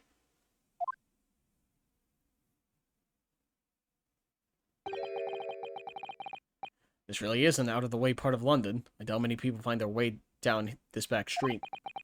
So this dust-ridden, rented old room is where it happened, then. So this is where poor Inspector Gregson lost his life. Yes. And the police are already hard at work investigating, it seems. I don't see Mr. Sholmes anywhere, though. Perhaps his investigations have taken him elsewhere. Oi, what do you think you're doing there? Every one of them drawers has got to be taken right out so you can look underneath it all. I want the space above the ceiling checked. And don't forget to look inside the chimney stack, too. Blimey, ain't you lot never gone over a house looking for dough when the owners are out of town? Gina's obviously got some unique investigative techniques she wants everyone to adopt. Oh, so you've turned up at last. Mind you, I ain't been here long myself. Hello again, Gina. Sholmes has only just left. You're lucky you missed that. He went prancing around in here, pointing at stuff and flicking that out of his, and then just scarpered. Christ almighty. God, English is a fucked language. Oh, he's finished investigating already, you mean? Yeah, he didn't stop to say nothing to no one. Not even me. Gina, would you mind if we investigated too? Listen, Otto. You're a lawyer, right? Yes? Why? Well, you're not thinking of trying to help that Reaper bloke, are you? Oh. Poor Gina. She's never going to forget, is she? That trial will haunt her forever. Gina, if you don't mind me saying, if Lord Van Zykes really is responsible for this crime, he will be duly and fairly judged in court. I suppose you're right, yeah. Go on then, Otto. Get investigating. I want to know the truth about what really happened here. Thank you, Gina. Finally, someone who fucking just helps us from the offset. Christ almighty. Well, before I do anything else, let me just take a quick glance. Okay, can only move twice. Inspector Gregson, huh? Gina, what was Inspector Gregson doing here in the first place? That's what I want to know. It's what? Half a year since I got out of the cling. That's when I decided to give up me diving and become a detective instead. Oh yes, Mr. Sholmes twisted the inspector's arm to agree to take you on as an apprentice, didn't he? Something like that, I think. Anyway, the point is, I didn't really know much about the boss until then. Excuse me. But it turns out, he's a bit of a legend at the yard. Goodness, really? They say he managed to solve some really tricky case. Just like that. He did? Yep. And ever since then, he started going out on all sorts of investigations, but always on his own. No one else at the yard even knows what half of the cases he working on, apparently. That's not how it's supposed to work, is it? So what was the legendary inspector doing in a dingy little room like this? I know he had a lot of respect for the Reaper and all, and look where that landed him. Respect for the Reaper? What way? I heard him say as much. I'd take my hat off to that fella, were his words. Not how the general public feels, is it? Most people are terrified of the Reaper. Yeah, the boss said that's exactly why he respected the bloke. I didn't realize Gregson held the Reaper in quite such high regard. He said something else to me and all. That I didn't need to worry about the Reaper, because he only goes after people what are bad. It did kind of set my mind at ease when he said that. Right. At the crime scene. What is this place then? Does anyone live here? Apparently he's being rented by some cove called Hugh Bone. Or Hugh Boone. Hugh Boone. It's a sort of here today, gone tomorrow name, that, isn't it? Yeah, he's what we called an unidentified person. We haven't been able to get in touch with him. I see. Well, judging from appearances, I'd have to say this place hasn't been lived in for a long time, if ever. Right? Although that's when the yard piled down to get stuck into the investigation. But there's so little here, no one knew what to do with themselves. I do wonder. Yes, Mr. Sato? Well, could it be that this Hugh Boone is in fact Inspector Gregson himself? What? How could that be? Well, if he was investigating on his own, it's quite possible that this was in fact some kind of secret office of his. I never even considered that. Nice work, Suze. We're actually following a line of inquiry like that ourselves. You are?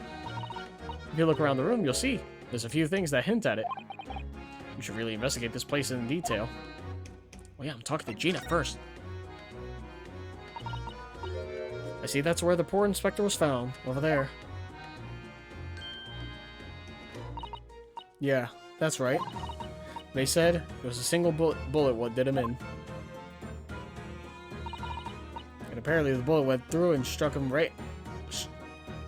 and struck that candle tree on the wall. Oh yes, it's blown one of the candles apart completely. And the gun used is there on the floor. It's the Reaper's in it. No denying that. What? Really? Take it easy. I don't know what to do with myself when you stare at me with them big wide eyes. I'm only saying what I've heard. I don't know much about guns myself. But there's some bigwig lawman or whatever who said so. Why don't you ask him?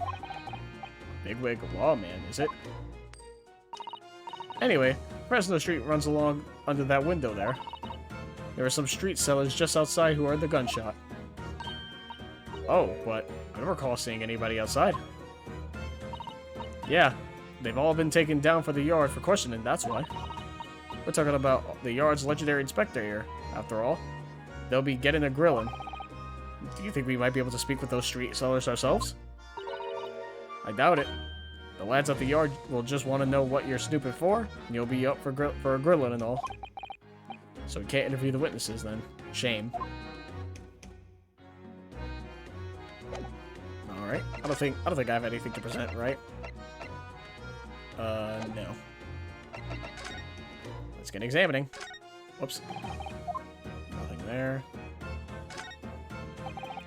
An empty fireplace makes a room feel even colder than it would be otherwise, doesn't it? It's thick with dust, too. Dust, look. I think it would be fair to say it hasn't been used in a very long time.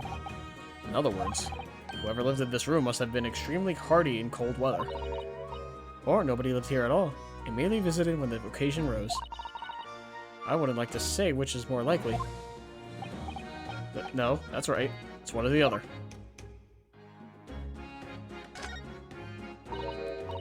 Oh, it's a photograph stand. I suppose it must be a picture of one of his Inspector Gregson's family members. Can't fucking read, dude. Ah. What's the matter? Your eyes look like they're about to pop out of your head. They are. Look, Mr. Naruhodo. Quickly. Oh. Why do I feel like this woman is familiar somehow? Of course she's familiar. We met her only this morning. Ah, it's Miss Vigil. This makes no sense. Why would there be a picture of Miss Vigil in here? To be frank, I don't think I've ever been more stumped. Sorry to say, I have no idea either. Huh. Let me check the court record.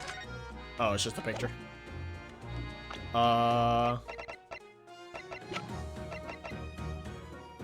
Okay, Tobias. I was gonna say, what is Gregson's first name again? That, and we also have a picture of Daly. True. Weird. This looks like some sort of notice board or something. It's absolutely covered in scraps of paper. Ah, Mr. Naruhodo, look. This, you mean? It's an autopsy report, isn't it? And these are case notes here, and details of prison inmates. Yes, in fact, they're all the sort of documents that only a detective could normally acquire. What on earth went on in this room? Some old newspaper cuttings. Ah, and this one here. Oh yes, the advertisement you mean. To the Red-Headed League. But why? What's that doing here? Whoever occupied this room was clearly interested in it for some reason. Oh, I can't investigate the stool.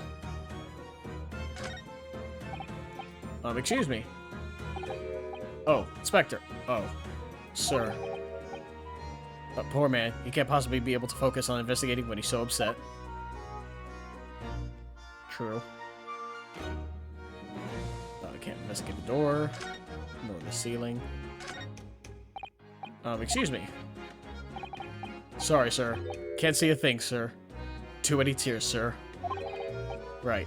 Perhaps I better leave you to your work, then. It's raining outside. That's what it is. Excuse me. You're looking down on us from the great beyond, Inspector. Don't worry. We'll look after things at the yard. I've interrupted some deep thoughts there. Gregson was a real bro. Ever since we came in here, can't take my eyes off this thing. Oh, funnily enough, neither can I.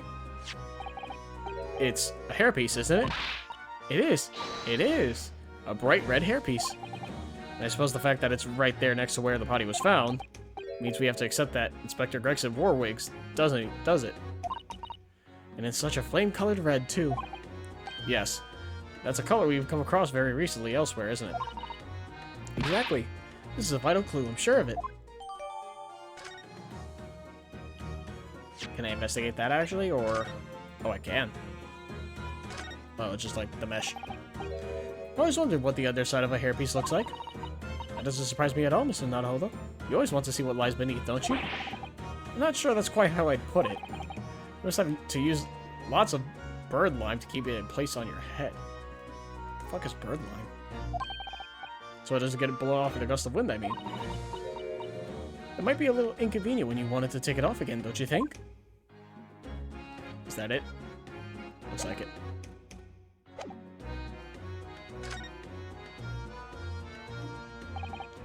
So I suppose this is where the victim... That's right. The rope is laid around the body to show exactly how it was found. Poor Inspector Gregson himself has already been taken away. It would probably be under Dr. Scythe's scalpel by now, if not for what happened last week. In the shape of the rope, it would appear that the inspector was curled up in a ball.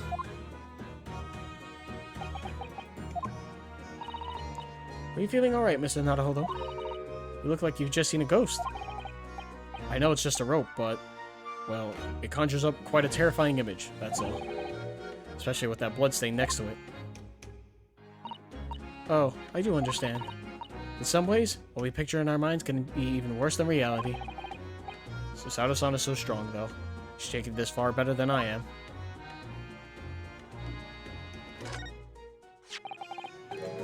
This is presumably the murder weapon. Then... Oh my. It is real, I suppose. I think so. Guns are so rare in Japan, I really know very little about them. There's one way to know for sure, Mr. Naruhodo. Fire a shot. No. If I did that, I'd be looking for a skilled lawyer to represent me in court. Slightly safer to just ask someone who might know, I think. Killer's revolver has been entered.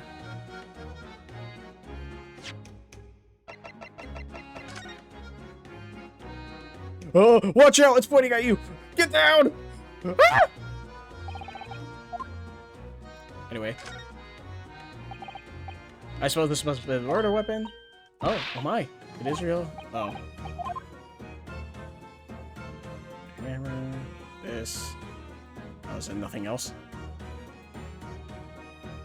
Can't check if there's any bullets. Well, I guess it's like our idea of it, because we can't really take it. Oh, what's this? It would appear to be a little model policeman. It's rather charming, isn't it, in a way? Seeing as it's on the floor here, do you think it belonged to Inspector Gregson? It's a little hard to imagine Lord Van Zykes playing with something like this. It's only about 8 centimeters tall. Could have fallen out of someone's pocket, I suppose. Yo, don't just call it my height like that. I think we should record it as evidence, just in case. Yes, I agree. It is rather delightful, after all, in a way.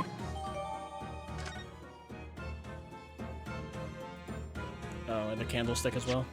But,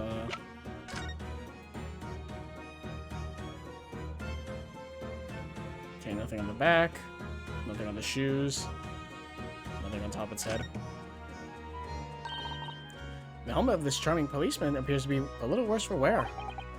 I'm not convinced it's about the charming part, but yes, you're right. The head part looks like it's been fairly heavily manhandled.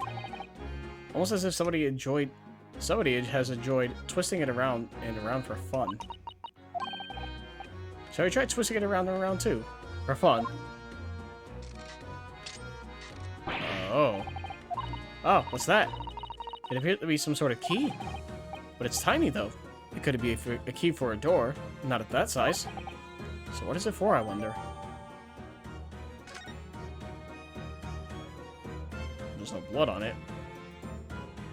Is this the gun? It's not really a key, it's actually a gun, and it fires like one single projectile. This looks like some sort of key. Yes, it does. Very tiny and simple key. It's a little key doing inside a figurine of a policeman in the first place. What is it for?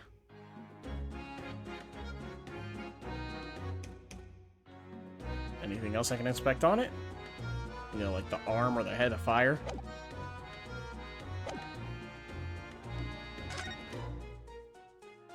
The top of one of the candles in this candle holder has been completely blown off. Yes, there's wax spattered on the wall behind. Look! I suppose if a bullet had hit it, it does seem likely that the bullet hit the candle, having first passed through the inspector's body. Ugh.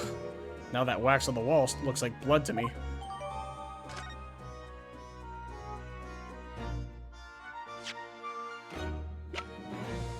Candelabrum. Alright, nothing else but this, huh? Ah, there's some black marks here. Look. Yes, they look like some sort of scorch marks.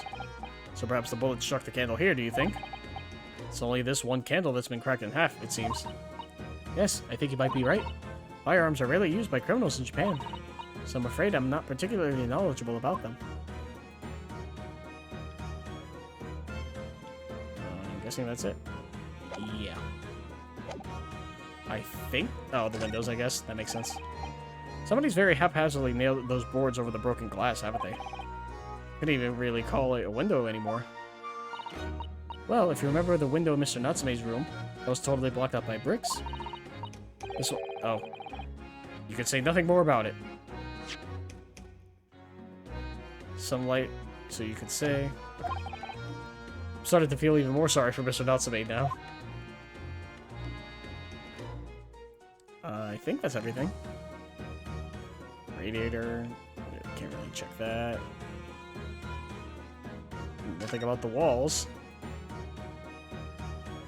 Or how I'm in them. I think that's it.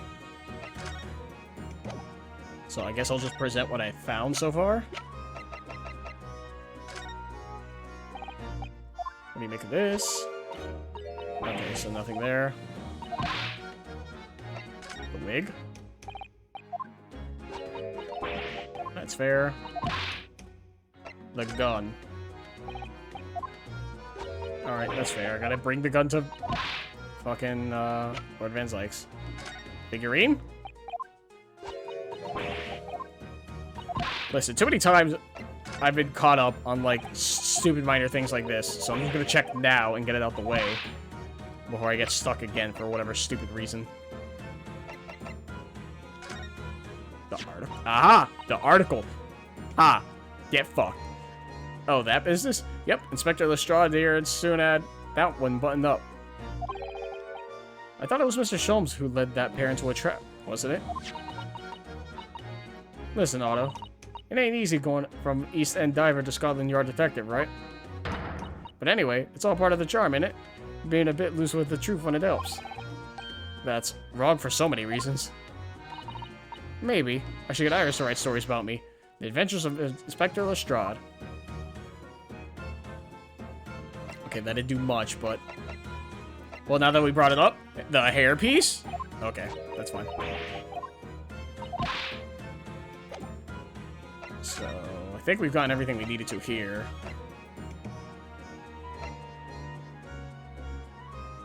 Oh, can I present anything to him, or is he still, like, brooding? He is still brooding.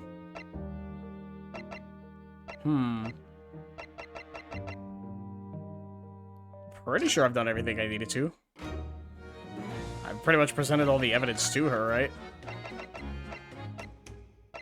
Yeah, I presented all of this, which is fine. You know what? Maybe. Let's just get the photos out the way, right? I already did that photo, I did the hair, did all that. Just in case I missed the candelabrum, because who knows. Letter of introduction, why not? Because I feel like there's going to be a part where I'm stuck, unless I find Sholm somehow.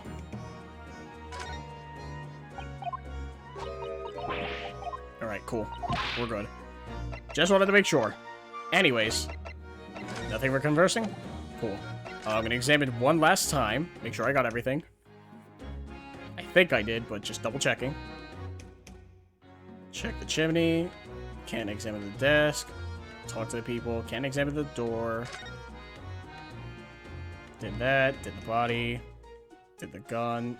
Did the doll. Talk to the other guard. Did the candelabra. Check the window. Check the guard.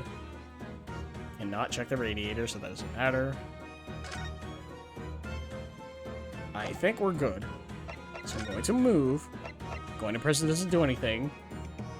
I don't see why going to the governor would help. So... Let's go to Sholmes' suite. Maybe he's there. He is not. Well, maybe. Who knows? You never know with Sholmes. He is not. Cool. Governor's office? I don't see a reason why. Yeah, okay, that's what I figured. Waterloo Hotel? Question mark?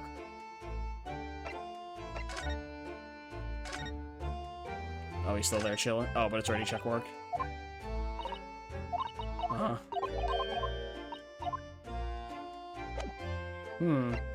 Strong cart, maybe? Music changed, so yes. We got there. Oh, is this gonna show us, like, it's Kazuma prosecuting? Because someone needs to prosecute against this case, right? You made good time. I took an express train back to London. Is it Kazuma? I can hear Lord Strongheart. Can you? Yes. It sounds as though he's talking to someone. Yep, I was right.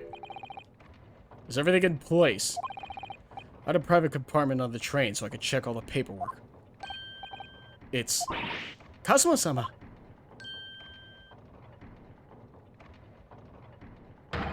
Ah, your timing is impeccable. It is?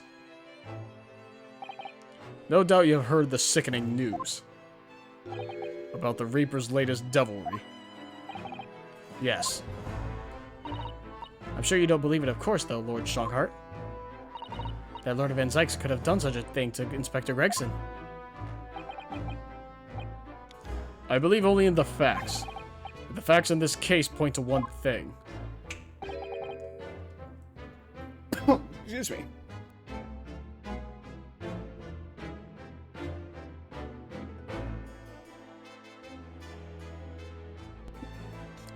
Had a coughing fit, because, you know, whenever you, like, swallow wrong, and your body decides to kill you. I died, so I'm back again. The unavoidable accusal of Lord Van Zykes for this crime. We must bring charges against the Reaper for taking the life of our legendary detective. Oh no, surely not. It is a truly regrettable situation. Tomorrow the Forensic Science Symposium finally begins. At the very least, though, we can show the world our justice system's swift and equitable processes. So does that mean the trial is tomorrow? Precisely. In fact, this is a fine opportunity for introductions. Kazuma. Ah, but of course, you're already acquainted, aren't you? Mr. Asogi here will be present at tomorrow's proceedings, leading the prosecution. Wait, what? Kazuma? As I'm sure you're aware, he's a very capable practitioner of the law. Kazuma-sama, the prosecutor? Let me talk to him! Get out of my fucking way, Strongheart.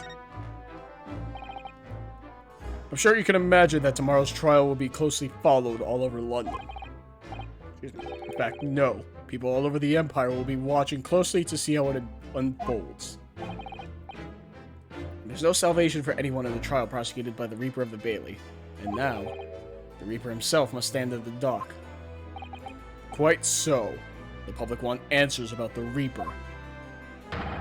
Answers about how and why those who escaped conviction subsequently died mysterious deaths. But Lord Van Zykes firmly denies any involvement in such matters. And there have been thorough investigations that have been proven him to be innocent. That's certainly true. Or it has been, at least until now. Ah? No. Tomorrow's trial will mark the start of a new chapter in our country's great judicial history.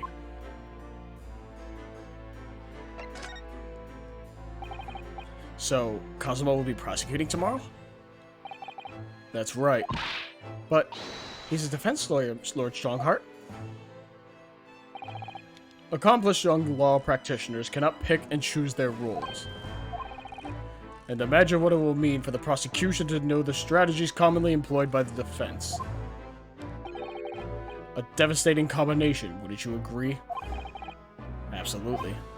I've no doubt at all that Kazuma will be razor sharp as a prosecutor. But why Kazuma-sama? There are surely many other highly skilled prosecutors in Great Britain. It was a personal request. I asked to be assigned to the trial. You asked for this? But why? It'll all become clear tomorrow. I'm guessing you intend to stand for the defense, don't you? Although, the Reaper appears to be turning down all offers of representation. I'm surprised such a personal request would have been upheld. It seems unprecedented. Quite exceptional, in fact. You are quite right, Miss Mikotoba. Tomorrow's trial will be unprecedented and exceptional in every way. After all, the accused is one of Britain's greatest prosecutors, the pride of the Empire. It would be unwise to give the public a reason to perceive it as the judiciary closing ranks. So that's why you're happy to let a foreigner handle the prosecution? Ryunosuke, let's see how your skills have been honed after practicing law in this land for so many months. Bro, I can't even practice fucking reading English. Help me, please. Kazuma, I don't understand why you're being so hostile to me now. This isn't going to end well, my friend. Killer's gun. Oh yes, we noticed that there was a gun at the scene of Inspector Gregson's death. Do you know if it belongs to Lord Van Zykes? That would be a question for the lead detective investigating the scene. Well, the thing is, she wasn't sure, so she told me I should ask somebody higher up who might know. That's right, Mr. Naruhodo. Be direct. It's certainly a model that's issued to all personnel involved in law enforcement, yes. Which includes prosecutors, as I'm sure you can imagine. In that case, it could have actually belonged to the victim. No. Gregson had his gun on his person. What about Lord Van Zykes? He claims it's currently not in his possession. What? According to his story, he lost it. In short, it's more than a little suspicious. But just because the gun in question is the same type as the defendant's, this is no proof that it's actually his. No, of course not. Nevertheless, the situation is grave for Lord Van Zykes. Can I present anything? Hey, you like dolls? Okay, no, he doesn't like dolls, by the way. Oh, we talked about the gun. So no, we talked about it, it's more than enough. Got it. Cool. Fucking... Hey, about Mr. Vigil. Do you know about Mr. Vigil? No? Please? It might be relevant. It's probably Mr. Vigil who did it. Can I examine Kazuma? Yes, let me talk to him. I'm sorry for all the worry I've caused you, but it'll be alright now. Has your memory completely returned? Yes, completely. I remember everything. Including what I was coming here to do. Right. Kazuma-sama, I can't tell you how happy I am to see you alive and well like this. But, how did you come to be here in London when you were suffering from amnesia? It was the voice. This past year, I've been hearing it in my head constantly, saying the same thing over and over. Go to London. That's where your destiny awaits. God, Kazuma's so cool!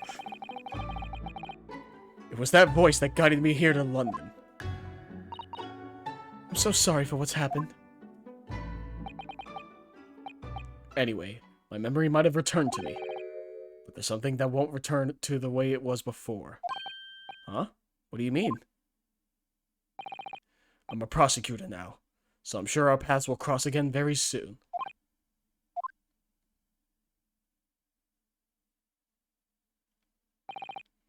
Doesn't look like we're going to glean much more here. Well, thank you very much, Lord Strongheart. Remember, tomorrow's trial will go down in our Empire's history. There's much you can learn from the public gallery.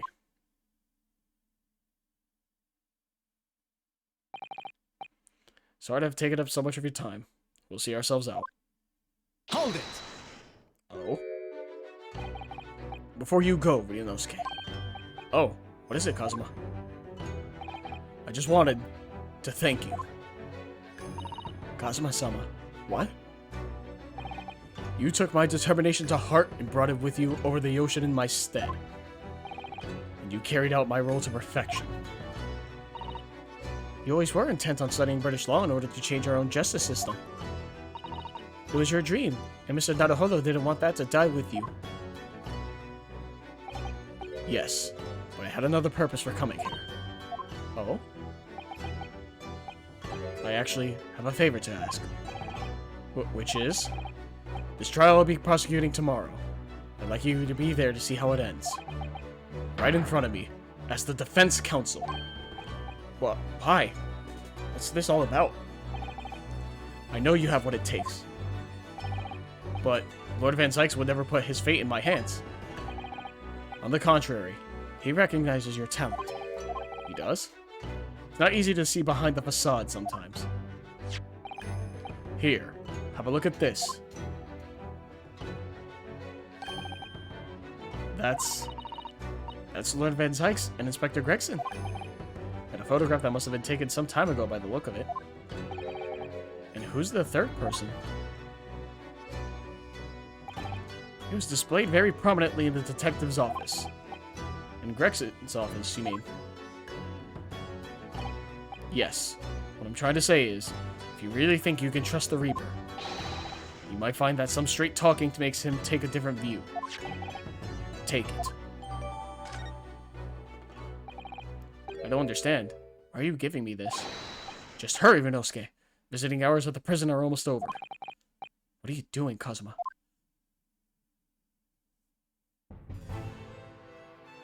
Okay, bye.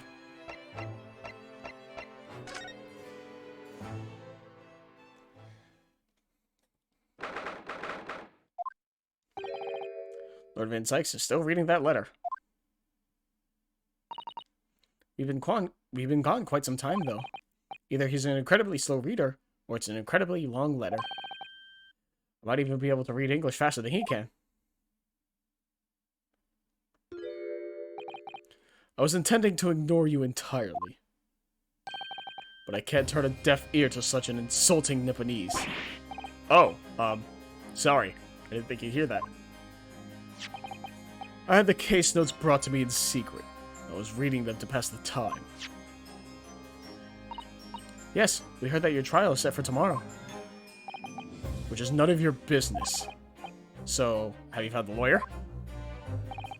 How many times must I reiterate the same thing? This has nothing to do with you. In other words, no. We were just talking to Lord Strongheart, and the prosecutor for your trial has been decided. I'd expect nothing less, though I have no idea who it is.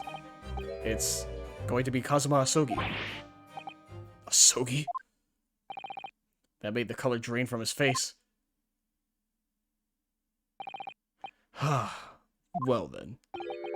It seems I'm going to have to engage in conversation with you again after all. So how you doing? 10 years ago, my older brother, who was the director of prosecutions at the time, was murdered. And the killer, as you know, was a visiting student from the Far East. Not a single day goes by when I don't curse the name Asogi. Genshin Asogi was Kazuma-sama's father. So what cruel twist of fate is this now, 10 years later? The man's son is to crucify me in some kangaroo court. I still don't understand why Lord Strongheart apprenticed Kazuma to you. It's what he does. No doubt he knew of the young man's true identity from the outset. But what could he have done, and what could he have been hoping to achieve? And let's not forget that it was only 8 days ago that Kazuma recovered from his amnesia. Why would Lord Strongheart assign this trial to somebody like that? Asogi. That name is the very epitome of my bane. The bane that is you Nipponese. Right. Your hatred of all of us Japanese. The Nipponese bane. I'd only just been appointed as a prosecutor when it happened 10 years ago. My brother Clint, the director of prosecutions, was hunting down a mass murderer. The so-called professor. Assigned to the investigation as his partner was a certain visiting student dispatched from Scotland Yard. And that was Genshin Asogi? Exactly. I developed a deep respect for the man. He seemed noble-minded and chivalrous in the extreme to me. But none of us saw the true nature of the man. So I lost everything when it happened. My esteemed brother, the people I believed in, and any semblance of right prevailing over wrong. Oh, how awful. To avenge my brother, I prosecuted Asogi's trial. It wouldn't ordinarily have been allowed, but I beleaguered the ascribed prosecutor until he consented. What do you mean by the ascribed prosecutor? The man in charge of the Professor Case Inquiry, Lord Male Strongheart. Wait, what? Lord Strongheart? He was a highly accomplished prosecutor, but he agreed to relinquish the trial to me and act as my advisor instead. Since that time, he's the one person to whom I felt in debt. I'm sure he must have seen your zeal for the case and recognized your potential as a prosecutor. Anyway, time passed, but then earlier this year, who should arrive in London but you? Ah, and of all things, as a lawyer. I felt your animosity the first time I ever faced you in the courtroom. Your obvious deep loathing of us Japanese. I kept telling myself it was illogical. But for so many years, that hatred had festered inside me, I could no longer control it. And I can understand why. Now I know the history. But in the same way that I long felt the Nipponese to be the bane of my life, to Kazuma Asogi, I am the bane of his, the Reaper who sent his father to the gallows. He's looking for revenge, and he intends to take it in court tomorrow. Inspector Gregson. Gregson's transfer to the Paris Police Prefecture had finally been arranged for the coming month. But he'll never make it to France now. The tragedy. Oh, yes, come to think of it, he did mention something about that, didn't he? I wonder, does that happen often? Being transferred internationally, I mean. It's the first time I've ever encountered it. Oh, the Paris police welcoming an English detective is almost inconceivable. I can't imagine what kind of magic Gregson must have worked to put that arrangement in place. Sounds like that mystery has even the Reaper perplexed. I'm afraid to say that we were very ignorant about Inspector Gregson's standing. We hear that he was considered something of a legend at Scotland Yard. Again, it was 10 years ago that he first made a name for himself, by uncovering a decisive piece of evidence that exposed the professor's identity. If it wasn't for Gregson's singular approach to the case, the discovery would never have been made. What sort of approach? After my brother's life was taken, the inspector pushed for a full autopsy. Oh my, 10 years ago? Why is that so surprising? Autopsy was considered a desecration of the body at the time, and rarely performed. My brother was of course a noble, and that made the idea of it even more unthinkable. But something Gregson had dug up in his investigations had made him determined it was necessary. His powerful conviction somehow influenced the House of Lords, and as a result, I could avenge my brother's death. So, You must have had great confidence in the inspector's abilities then. And it's even more inconceivable that you would have taken his life. I don't have confidence in anyone. Oh. And I'm sure Gregson felt the same way. No doubt he thought of me only as the ominous Reaper, just like the rest of London. What really went on between Lord Van Sykes and Gregson, I wonder? What was the true nature of their relationship? And then your gun. About the gun used to shoot the inspector that was found at the scene. Yes. It's not mine. Really? Because common opinion seems to be that it is. What do you expect me to say to that? Lord Strongheart informs us that you claim to have misplaced your firearm. As embarrassing as that is, I'm afraid it's true. When did you lose it then? That, I don't know. Oh. I was issued with a revolver when I first became a prosecutor 10 years ago. I must have stowed it somewhere, I suppose. Or left it somewhere, perhaps. You have something in common with Lord Van Sykes after all, Mr. Naruhodo. A talent for misplacing things. No, no, no. This has nothing to do with me. Don't drag me into it. Don't make the mistake of associating me with this Nipponese. Oh dear. The rift is very wide, isn't it? So it's not decisive evidence, clearly. But it doesn't look good, that's for sure. Alright. Can I actually present the gun? No. Got it. Maybe the figurine.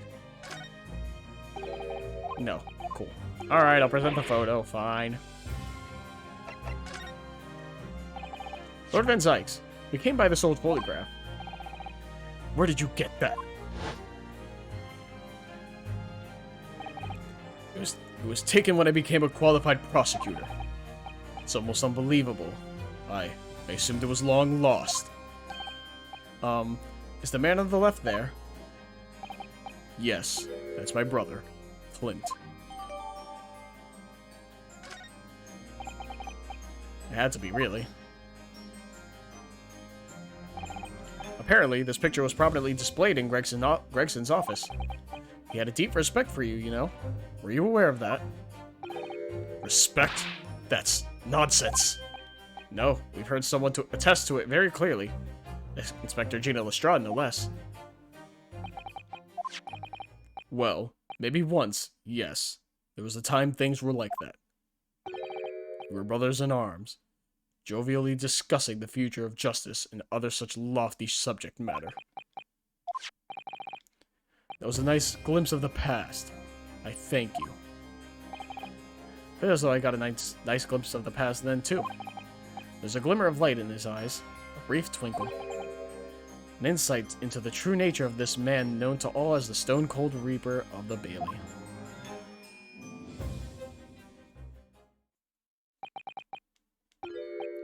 Mr. Naruhodo. Oh. That's the first time he's ever used my actual name. I've lost all confidence in my country's justice system. I don't trust the police, the judiciary, or lawyers. But there's still one thing I'm willing to believe in. What's that? That which you see in the eyes of another across the courtroom. A simple determination to know the truth. But Lord Van Sykes? For the very first time we clashed in the Bailey almost a year ago now. I couldn't deny it, even though I dearly wished I could. Here is a loathsome Nipponese, who has absolute integrity as a lawyer. There are only two other men I've known with that same look in their eyes. My brother, Clint, and Genshin Asogi. The man he idolized, and the man who betrayed his trust in the most hideous way. When you showed me that photograph just now, it reminded me. You mean, this photograph? Back then, I was able to laugh. I was free of the shackles of mistrust that plague me now. I look to the future with hope. Since then, I've protected myself against betrayal by refusing to trust anyone. But at times, the mire into which I've sunk makes it almost impossible to breathe. I'm so sorry. So, Mr. Naruhodo, I want to believe in that look in your eyes. I need to believe in it. In tomorrow's trial, will you advocate for me? Of course I will. It would be an honor. I'm so pleased, Mr. Naruhodo. Then my life is in your hands. For Lord Van Zykes, that must have been an incredibly hard thing to ask, which is why I simply cannot let the man down. Tomorrow, at the Old Bailey, against my old friend, Kazuma. Yeah, shit's fucking popping off, and it's only the 4th case. Jesus Christ. What a case to come back to, I guess, right? Yes, I will take a save, please. Always, because I forget, especially while playing this game. And also, a quick break, so I'll be right back. Alright, and we are back. Let us go.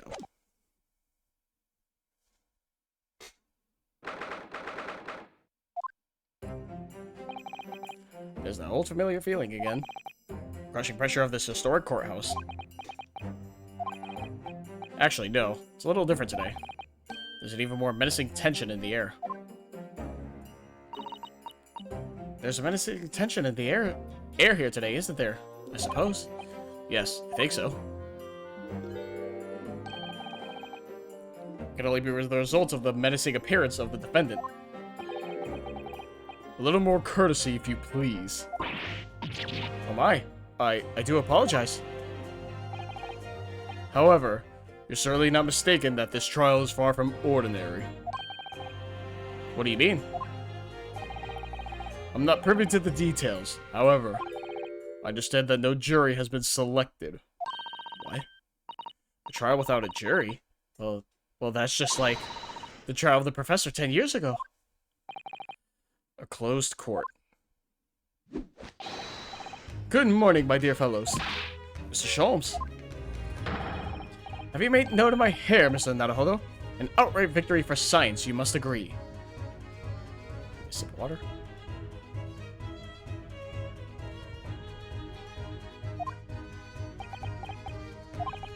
To be perfectly honest, so much happened yesterday that, well, I completely forgot about your little hair problem. Ha! What to one man is a little hair problem, is to another a day of drinking dubious potion after dubious potion. You have no idea how my stomach ails me this morning. Oh dear, how awful for you. I'm afraid you only have yourself to blame, Mr. Sholmes. I don't know why I read that like him. And good morning to you, Mr. Reaper. I'm delighted to see you looking so full of vim. And you. I see London's celebrated great detective is as active as ever. No, you exaggerate, my dear fellow, compared to any paltry engagements with a few trivial cases. The Reaper's overbearing presence is a far greater deterrent to the black roots of crime in our capital.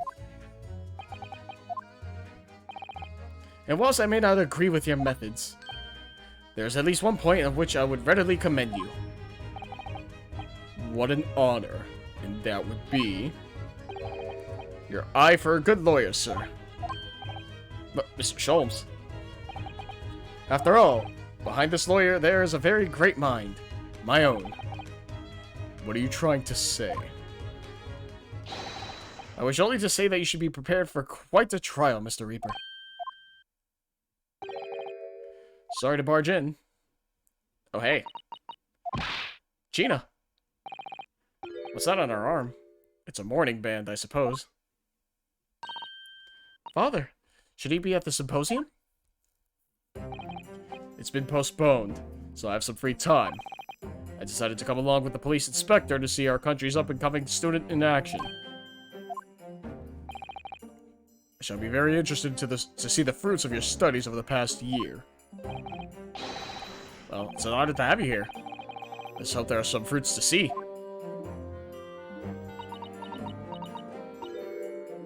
Otto. Oh, yes, Gina? Why do you agree to do this, huh? Why'd you take him on? This Reaper bloke. Everyone says it was him, and what? What killed the boss? I'm sorry, Gina, but I just don't believe that. Well, if it weren't for him... Well, if it weren't him, who was it? I don't know that, yet. I don't care who calls him what. The Reaper's just a name. He's just a person at the end of the day. And if it turns out it was him that killed the boss, then God help him. Fiery eyes indeed. Yes, the corporate deserves every ounce of your loathing. Eh? At least, that may be some solace to the deceased.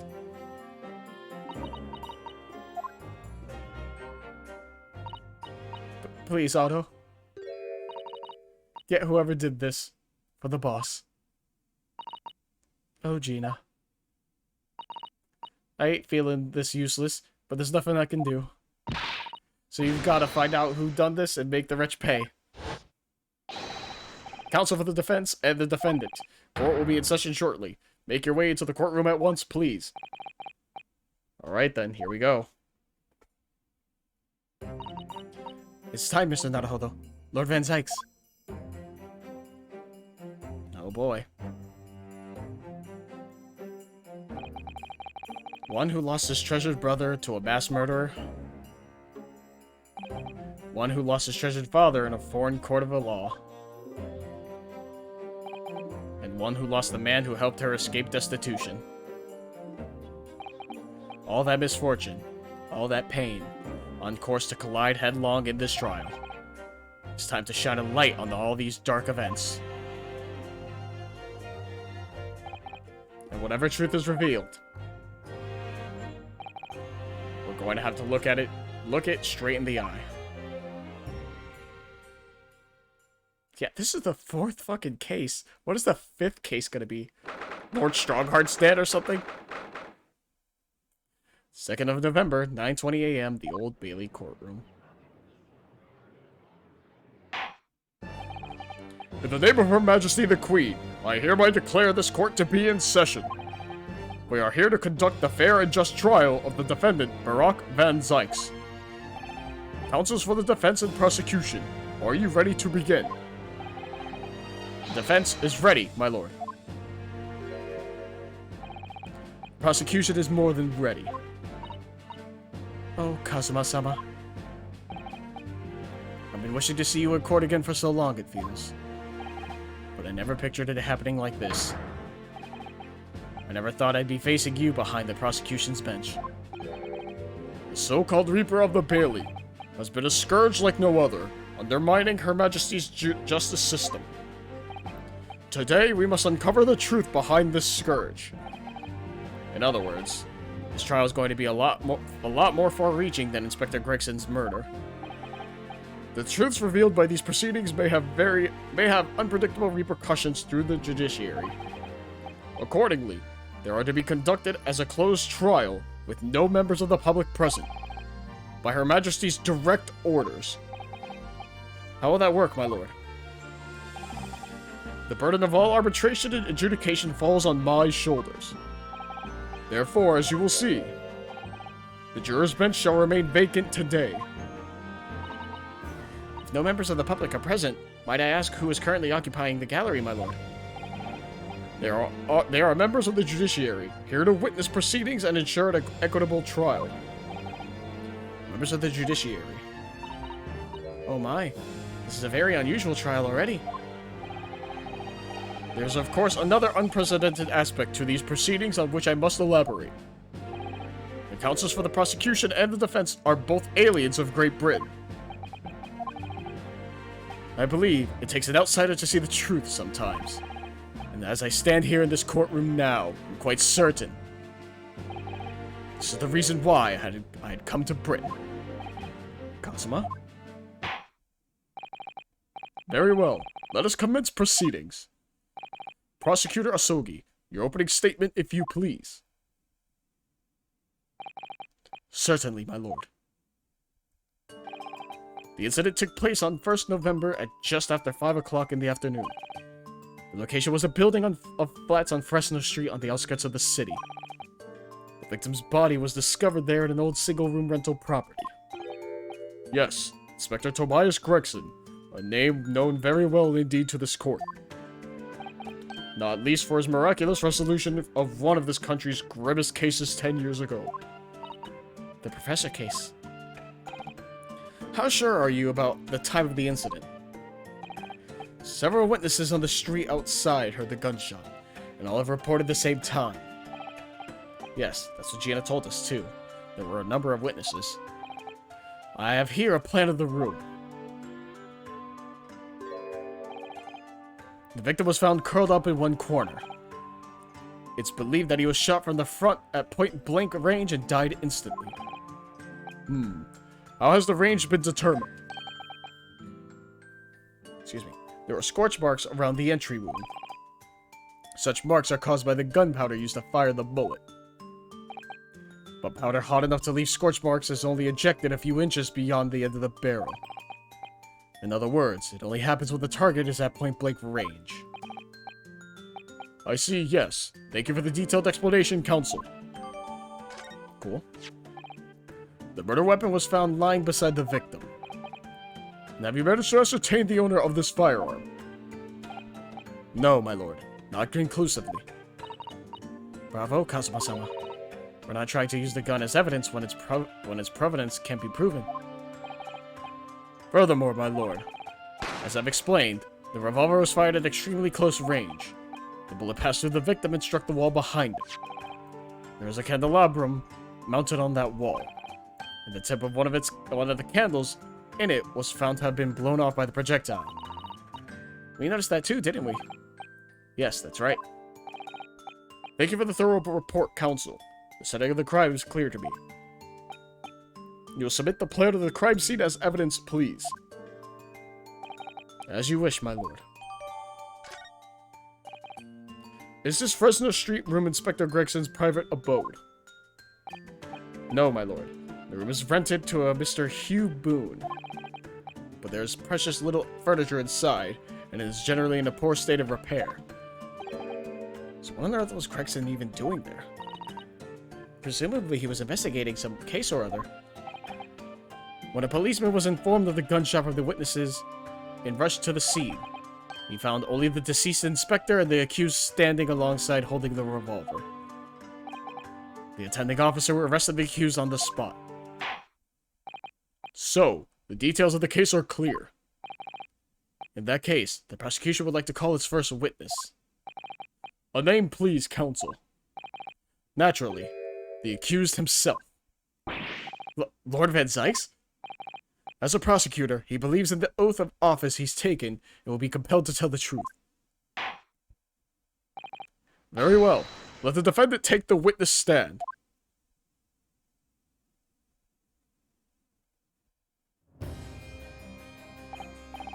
So, witness, state your name and occupation for the court. Barack Van Zykes, Old Bailey prosecutor. I presume, Lord Van Zykes, that you heard Prosecutor Asogi's opening presses. I did.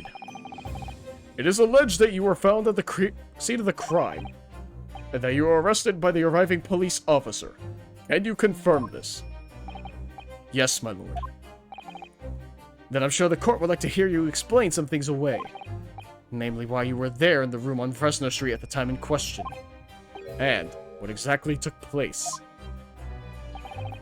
I intend to explain away nothing. I will simply tell the truth. I must say, Lord Van Zykes, I never imagined this day would come. Or rather, I didn't want to imagine it would come. But since you became known as the Reaper, a part of me has been dreading it. Your formal testimony, then, witness.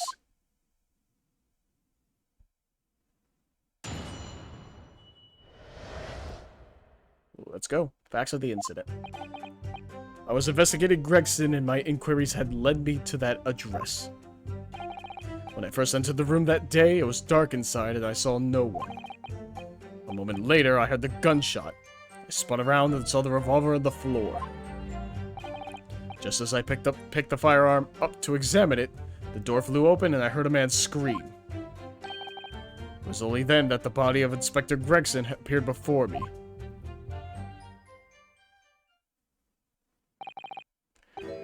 That testimony was the whole truth. It was. So, you heard a shot being fired in a room with no living occupants. And moments later, a corpse somehow appeared before your eyes. Is that it? You're right. You haven't explained anything away anything. In fact, that would barely qualify as an excuse. I thought you were my mute apprentice. Yet it turns out you have a way with words, Prosecutor Asogi. It would appear to be a singular tale indeed. Singular isn't the word. It's laughable. What's got into Kazuma? He's not behaving like himself at all. Very well then. Counsel, you may begin your cross-examination. Yes, my lord. Oh boy, let's go. Hold it! Pressing every statement.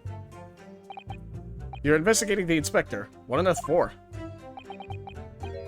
I'm not at liberty to say. Sorry?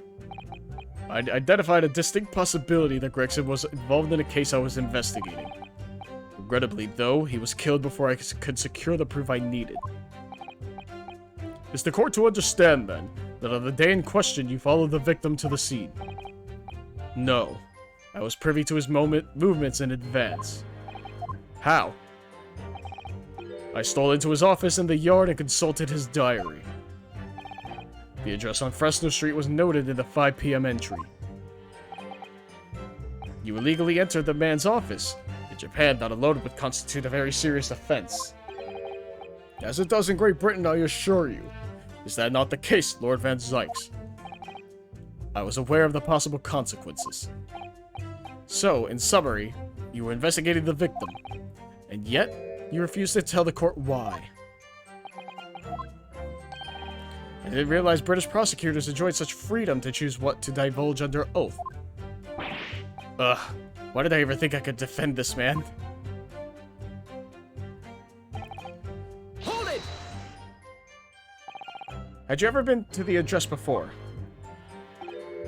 No, never. I learned of the place as a result of my investigations into Gregson's activities. There was no light inside when I entered, so it was all but impossible to make out anything. But at 5 p.m., the sun would have only just have gone down. It would have still been reasonably light outside. The room has a window, but it was boarded shut. Very little light found its way into the room from outside, so it was extremely murky inside.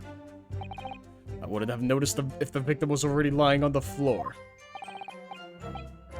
There was no artificial light in the room, you say? You're quite sure? I'm quite sure that the part of the room where the body was found was very dark. I have a feeling there was a small oil lamp burning on the desk, though I couldn't say for certain. Look, Mr. Naruhodo.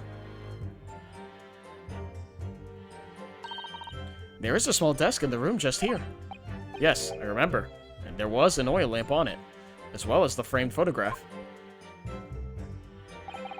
When I entered the room, I closed the door behind me and started towards the desk to investigate. And what did you find? Nothing. I never actually reached the desk. A moment later, I heard the gunshot. Hold it! So, who fired the gun? I have no idea. I didn't see anybody else in the room. But you say it was very dark in there. Yes, that's right. All I can tell you is, I didn't sense another's presence.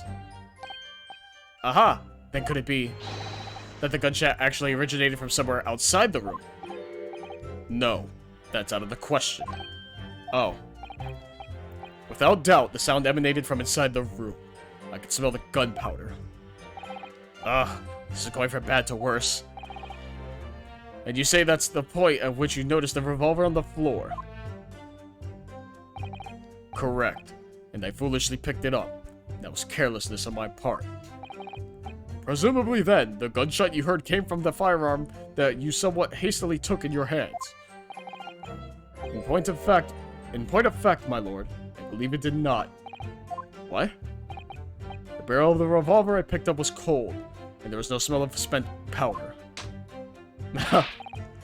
But then, where on earth is the gun that was fired? Whilst I would like to oblige you with an answer, I'm afraid I can't. I, too, would dearly like to know that.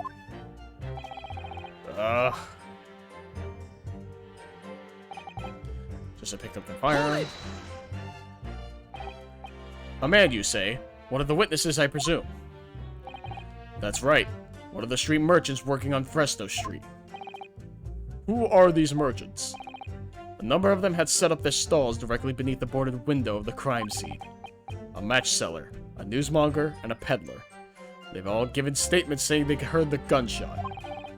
Without thought of danger, they ran inside to see what had happened. Yes, Gina told us about that yesterday, didn't she? They burst through the door with some force, it would seem. They did, and almost gave me a heart attack in the process. But you're supposed to be the Reaper. The first man to come in immediately noticed a revolver in my hand and fled. A policeman patrolling on Fresno Street heard the commotion and was able to arrest the accused shortly after the incident occurred. Anyway, the man's scream drew my attention in that direction. Only then noticed the body. What do you mean by that? In what way did the body appear? I honestly can't explain it, but it's the truth. As far as I was concerned, the body hadn't been there until that point, and then suddenly, there it was. Did you perhaps hear the sound of the victim falling to the ground just beforehand? At that moment, what I heard was the sound of the door flying open and the scream of the man who came inside first. Nothing more. I see. After the man fled, I examined the body. I was stunned to find that it was Gregson. Most curious circumstances indeed. How the inspector was killed, or how his body seemed to appear out of nowhere. I have no idea. Objection! Oh. Surely the court has heard enough. My lord, the cross-examination has clearly revealed that the accused Barack Van Zykes is lying on multiple fronts. What is that supposed to mean? Good gracious, counsel! The defendant is lying, you say?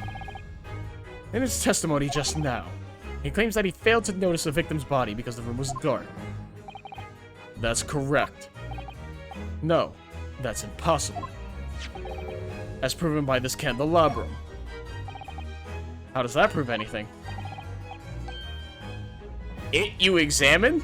Cool typo. Fuck this game. This game sucks. I said it was great before. Nah, this game sucks, dude. Fucking typo.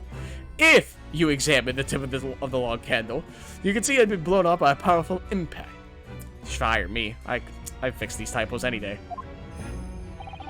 One would assume that the projectile from the firearm passed through the victim and struck the candle. The problem comes when you consider the other two candles, which are clearly of a different length. Yes, I can see that only the candle that appears to have been struck by the bullet is long. We could reasonably expect someone to have lit all three candles together, which begs the question of why only one has ended up longer than the others. That must be because that particular candle was extinguished when the others were still burning. That's right. When the candle was hit by the bullet, it obviously went out. But the other two candles would have still been burning. So the fact is, the victim's body would have been illuminated by the light still thrown by the candelabrum. And the accused claim that he couldn't see the body clearly contradicts those facts. And now to the next lie. There's more. The accused also claims never to have visited the scene of the crime before. That's the truth. In that almost empty room, the police discovered something very unusual. A board covered from top to bottom in police documents and newspaper cuttings. Yes, that's right. We saw it too. It goes without saying that the contents of the police documents cannot be divulged. However, they included a number of reports from various historical cases, the oldest of which was from 10 years ago. 10 years ago? This is starting to sound familiar. And there's a common thread linking all of the documents on that board. Indeed. What is this common thread, counsel? They all relate to cases prosecuted in court by Barak van Zykes. All of them? And furthermore, all those cases are ones in which the defendant was acquitted. Good lord! Interestingly, none of those defendants are alive today, because all of them have been sent to their graves by the Reaper. Ah! Oh no. In short, that dingy little room is the Reaper's secret hideout and his base of operations. The Reaper's hideout? And yet the Reaper would claim never to have been to his own secret hideout. No one would believe that. No, the truth is, we've been looking at this backwards. Backwards? Explain, Counsel. Inspector Gregson was investigating the identity of the Reaper. When he discovered the location of the man's secret hideout, he was killed. As I'm sure everyone can imagine, by the Reaper's hand. What? What?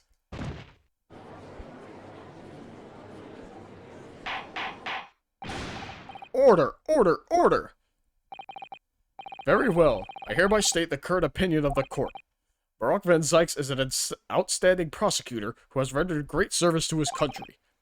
However, it is with deep regret that I must concur with Prosecutor Asogi's contention that the defendant's testimony exhibits a number of stark inconsistencies with the known facts. All I have done is state the truth as I know it. Kazuma's done a brilliant job as ever. He's drawing on his experience as defense attorney to build his prosecution case. It's formidable.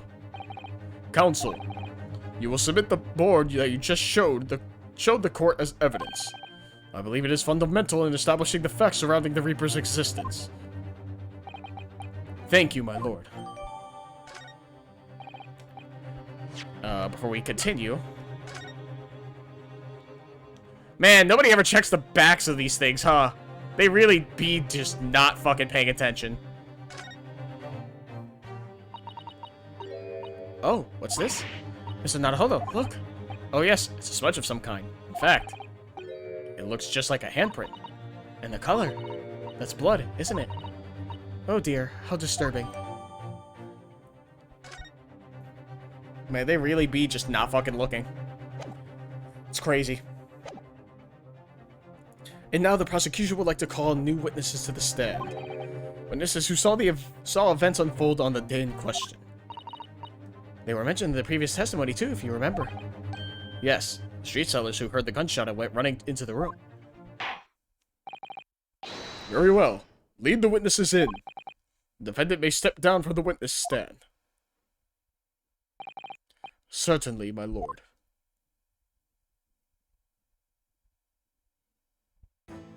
Oh boy. Oh, it's that guy. Is he homeless now because we got him fired? Yikes.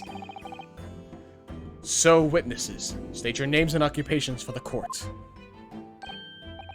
Names? We don't use names. Far too fancy for the likes of us. We're just free and easy. So what we like, live where we want to live. I give them all a vacant stare as they walk down Fresno, and spit a few words into a verse for them. Ah, would I be right in assuming that all three of you make your living by selling wares on the street? Heh, everyone calls me Gossip. I sell jaunty little tidbits to passerbys, you know? Jaunty little tidbits? Got an absolute smasher for you, sir. Right up your ginnel, that is. Ginnel? 6 pence is the price, and not a penny less. Wait, you're actually trying to sell it to me now? Oh, come on, sir. Don't tell me you're not interested. Try the man. Give him the money and see what it is. Pay the man, Counsel. You can't just fucking tell me that. Bro, what? Alright. 6 pence it is. You won't regret it, sir. Now, got your listening ears on? Just between us, a young couple on Slate Street have just had twins.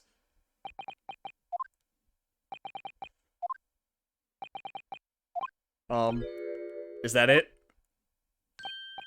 No, that's not it. It's gossip, isn't it?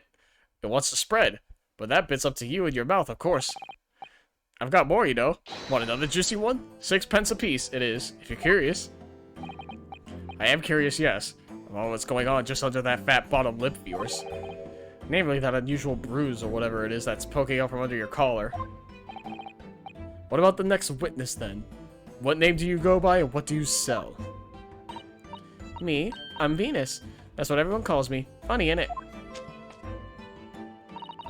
I sell these lovely little fireworks to all the local school kids. Is that the gunshot? You, Venus? Hello? 6 pence a pop. What do you say? You weren't exaggerating with little. Do they actually sell? Oh yeah, the second years can't get enough of my Venus firecrackers. Especially when I tell them that if they get 100, they could blow up the school. Not the most savory of ideas, young lady. What do you say then, eh? Want to part with 6 pence for a pop? She's cute. Wait, what? You want me to buy one? Tell you what, I'll leave you on a little secret. If you get 100 of them, you can blow up the whole courtroom. Try the woman. Give her the money and see if she's right. Pay the woman, counsel. You can't, bro. I'm like struggling. Alright. I'll buy one. Lovely stuff. Right then, this is something a bit extra, just for you. Oh, fuck. The Venus special. Only 600 pence. 600? It's 100 of my regular fireworks. Nothing little about that, is there? And there'd be nothing little about the punishment if I blew up the Old Bailey, either.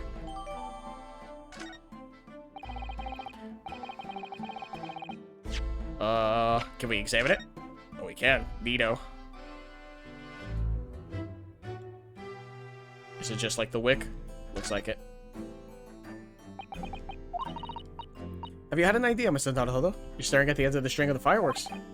Sorry, it's just that it's the Venus special. I was wondering what 600 pence worth of fireworks would sound like. Shall we find out? What? But she said it could blow up the courtroom. Alright. That was a fairly sizable bang. My ears are still ringing, Mr. Naruhodo. It sounded almost like, exactly like, yeah, like a gunshot. Man, that's never been used before in a Phoenix Wright game. And the last witness. What name do you go by and what do you sell? I'm a thinker, me. Think all sorts of thoughts. I think, therefore I am. I am, therefore I think. I think. Because I stand there on the street, watching the world go on about me. They call me the Observator. Get out of it, old man. Everyone calls you Sandwich and you know it. So, you don't actually sell anything. A problem shared is a problem halved, as they say. I give advice, I do. And think what it means. I don't actually sell anything, no. Come to think of it. Pity. No more purchases today, please. Well, we have quite a cast here, it seems. Yeah, you're fucking telling me. They conduct their business on Fresno Street from morning until night, my lord. And always at the same place, directly adjacent to the crime scene. I see, and thus they heard the gunshot, I suppose. Not only that, but they very bravely ran inside to see what was going on and witness the crime. Well, I'll be beggared, I thought, just between us. Venus de Milo, what am I to do? What a terrible thing I saw. What I think is, if all we see is light and shadow, playing with our eyes, is any of it real? No, none of this is real. And yet I still play the game. Very well. The court will hear the formal testimony of these 3 witnesses now. You will describe in detail what you witnessed and heard at the time of the incident. Man, I forgot how much fucking strain it puts on the voice to read all this. I mean, it's a visual novel, so I get what I deserve, right? The witness's account, as I get a sip of water. Boy. We saw the whole thing from start to finish, we did. Everything from the moment they went in the building. It was less than a minute after the Reaper had gone inside and that we all heard a big bang. Seems to me that quick to talk is quick to walk. Gossip couldn't wait to go and see what had happened. I ran into the room and there he was, the Reaper, gun in hand, standing over the dead body. I was scared half to death, me, so I ran off to find a copper. If these witnesses were there the whole day and saw everything... Oh, whoops. Who do they see going inside the building? Only the victim, Inspector Gregson, and the accused Barak van Zykes. I've seen pictures of that Reaper in the paper, and I know what he looks like. And just between us, folk love stories like this. I made myself a tidy sum already. But wait, the room was just one of several flats in the building. Someone from another flat could have done it. All those flats on Fresno Street are unoccupied. Of course they are. They're small, damp, dirty, and expensive to boot. The room in which the inspector was found is the only property in the building that's currently leased. And we know the leaseholder's name, don't we? It's Hugh Boone. The testimony the court has just heard would appear to leave little room for doubt. It's becoming increasingly difficult to see how anyone other than the defendant could have committed the crime. No. Thank you for your candor, my lord. Counsel for the defense, you may proceed to cross-examine the witnesses. Yes, my lord. In a closed court like this without a jury, the judge is the only person whose opinion matters. I have to break down this testimony, somehow.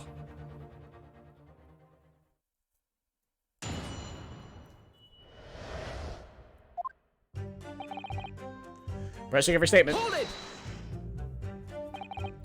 When you say they, who do you mean exactly? Inspector Gregson and the defendant, Lord Van Zykes. I suppose so. The likes of us don't know the names of the high and mighty. But I'll tell you one thing. It was the old Reaper that went in last, that's for sure and certain. Just behind Inspector Gregson, did they arrive at the same time as each other? No, not at all. The first fellow must have gone inside a good 15 minutes before we heard that gunshot. The victim arrived 15 minutes before? Are you sure about that? Am I sure? Am I sure? Doesn't seem likely that I've forgotten a fellow with a bright red hair like that, does it? Yeah. His hair really were red, weren't it? Redder than my flaming fireworks, even. That fiery red mop still burns on the inside of my eyelids, it is. Wait a minute. You're saying the man was a redhead? Weren't you listening, chum? Ah, he was a redhead. And he had a big truck with him as well. But Inspector Gregson's hair isn't red. Not by any stretch of the imagination. It seems likely that the person you saw wasn't in fact Inspector Gregson at all, but some other third party. No. I hate to break it to you, but the witnesses are correct. Oops, hit my mic again. What? Just have a look at this photograph of the victim taken at the scene. Yes, that's Inspector Gregson, alright. And a red hairpiece. Ah! Of course! We saw one on the floor when we investigated the scene, didn't we? I still refuse to believe Inspector Gregson wore a hairpiece, though. So then why on earth would he have been wearing something like that? The color does seem to suit the man, one might say. Photograph will be submitted as evidence, please, counsel. And what became of the trunk that the red-headed victim was supposedly carrying? I was informed that no trunk was found at the scene. So it just disappeared. What, do you expect those to have been watching the building every second, do you? We definitely saw him go in the dock. Saw him in the dock going in, though. No question about that. Less than a minute after the Reaper had gone inside. Hold it! By which presumably you mean the gunshot. I sell these little things, don't I? How would I know what a gunshot sounds like? But I always thought it probably sounds a bit like this, doesn't it? And you say that you heard the noise almost as soon as you saw the defendant here enter the building. That's right. It was almost straight away. Bang! It went. Just like that. Well, he's the Reaper, isn't he? It's what the French call a fait accompli. I don't know if that's how you say that. But the Reaper's around, people are going in the ground. I mean, that's what he does, isn't it? I think we get the message. The Reaper couldn't allow the inspector to live after he discovered his secret hideout. There could be no clearer motive for the crime. Yes. It's certainly an eminently credible motive. Great. But at that point, you ran inside. Is that correct?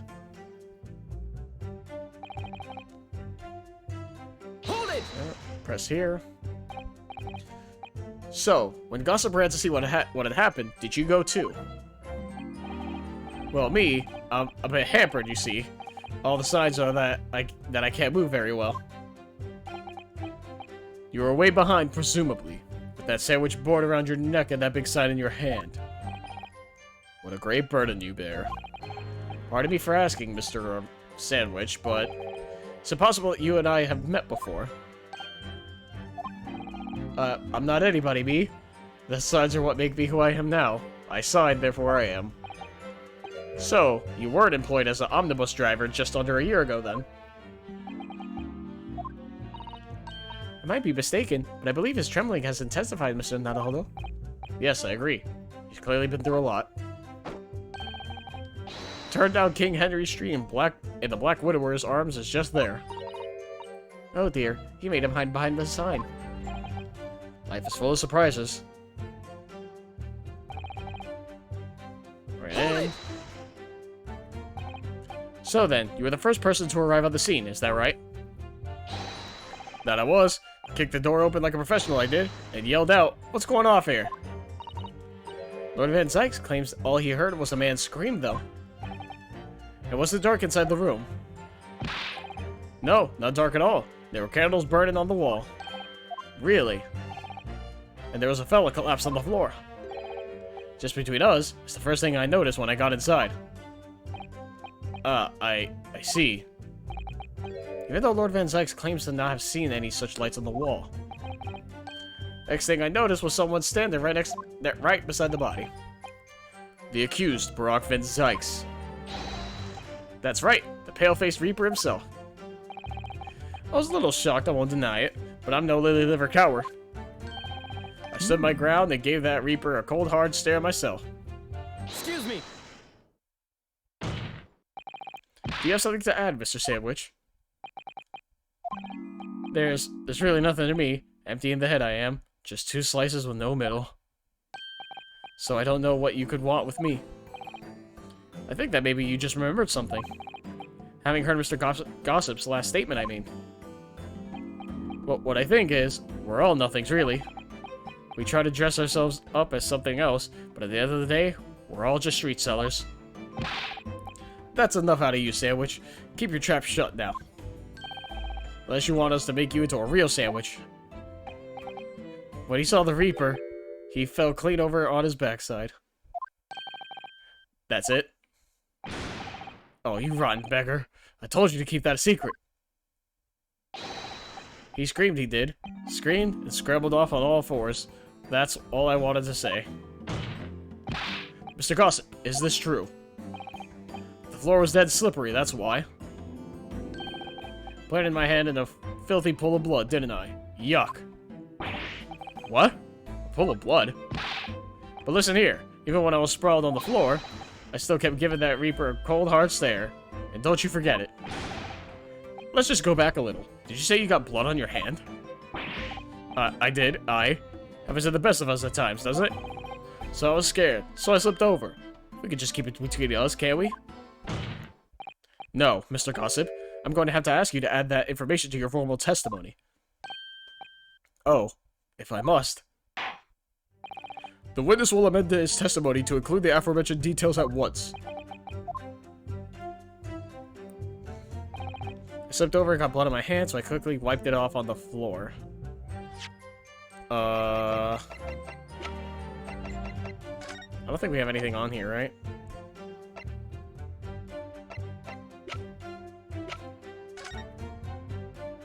Yeah, the blood was near the body, so unless he went near it. I'm gonna press it, though, just to make sure. You wiped your hand on the floor. Well, who wants blood on his hand, eh? Horrible stuff. And they might have thought I'd done it. No ta. And you didn't think that might be a problem? Does it really matter if I left a few grubby handprints on the floor? They'll get cleaned up in the end, won't they? Don't make such a fuss. That's the message from all of us. Is something wrong, Counsel? No, my lord. I didn't remember anything in the report about a bloody handprint on the floor, that's all. Don't come at me with all that. You can't intimidate me. I know what I did. I wiped it off. On the floor. The blood. I wonder, could that be what happened? Mr. Naruhodo? I don't have all the answers yet, but I think we may have just uncovered a vital clue.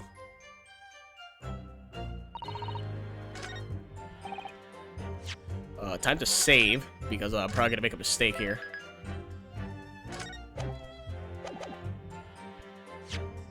Is it the board itself? Objection! Cool.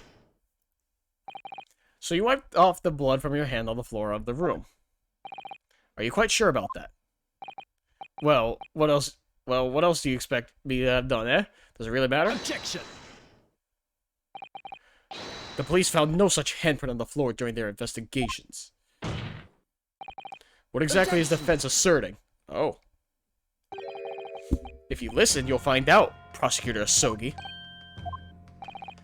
Certainly, there was no bloody handprint found on the floor. What are you trying to say? There was a handprint in blood left very clearly at the scene. On the back of this notice board. I don't think I've ever seen him pose like that without, like, a smug grin. I think that's the first time he's, like... Because normally he has, like, his hand on the sword like that. And he's usually, like, smug about it. I don't think I've ever seen him do it with, like, a serious face.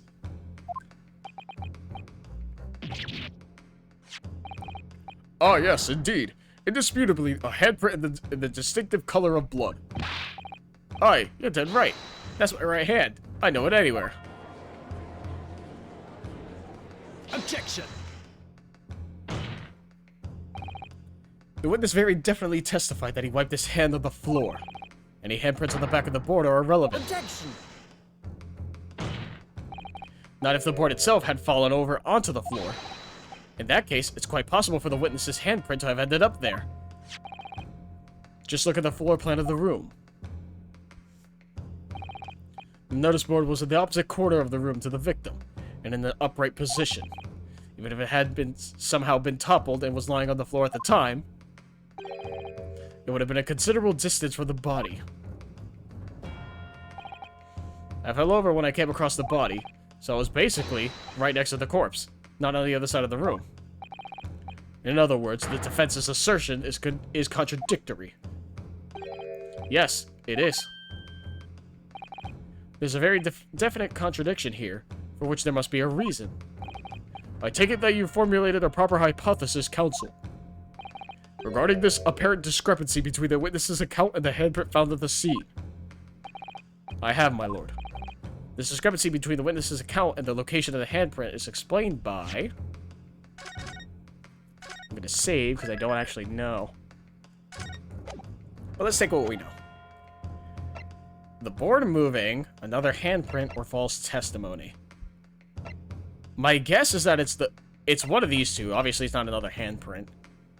And I don't see why he would lie about it. My question would be the board moving.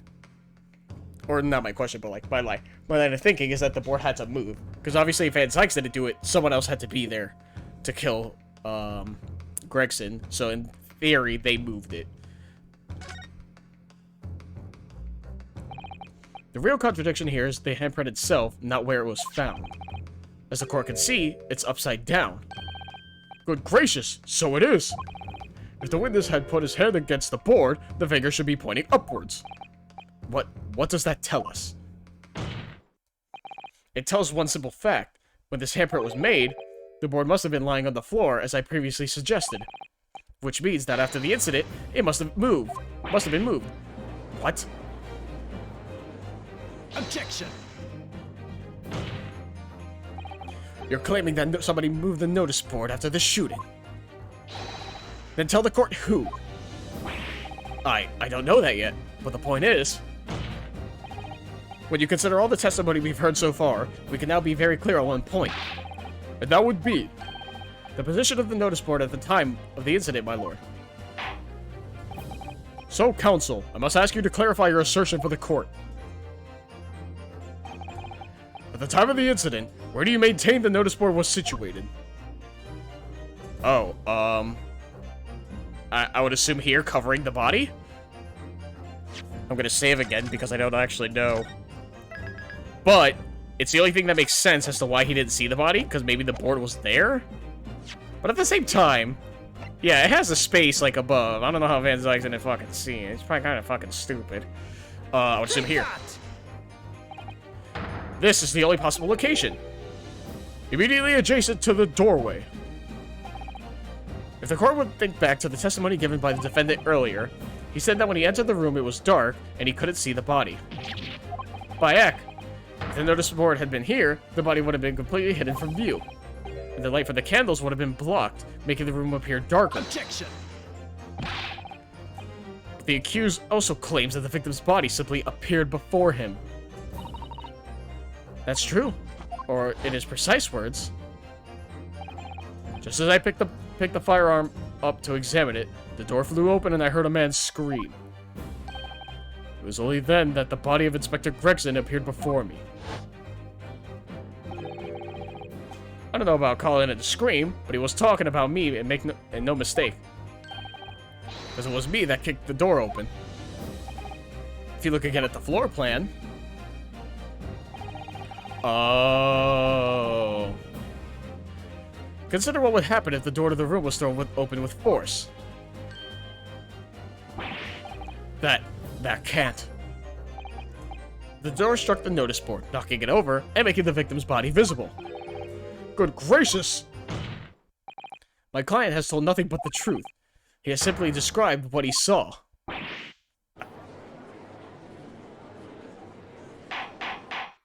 Order! Order! Counsel, how has this not come to light before now? After the incident, somebody must have righted the board and moved it into the position where the police, myself, and my colleagues saw it when investigating the room. Witness, what have you to say for yourself? It also makes sense now because, like, even though there's that space, there's that gap underneath, you're standing, right? So what reason would you have to look under, assuming you're just there to investigate, right? Especially in a dark room, you have no reason to look under there. Probably didn't even know it was there. What? Me, my lord? You and your fellows were there at the scene before anybody else. It goes without saying that you must know something about the position of the notice board. The witnesses in the stand will testify again. You will each explain exactly what you did upon arriving at the scene of the crime. Stop looking over your glasses at me. I get the message.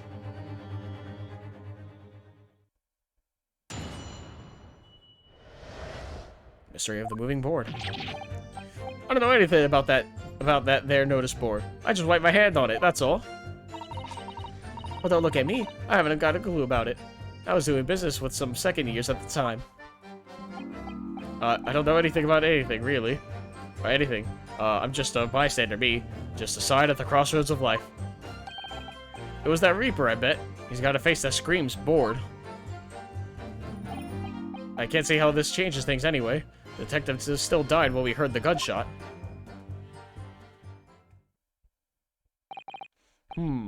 So none of you could elaborate further. Shaken by the crime they witnessed, and with only the light of a few candles and an oil lamp by which to see.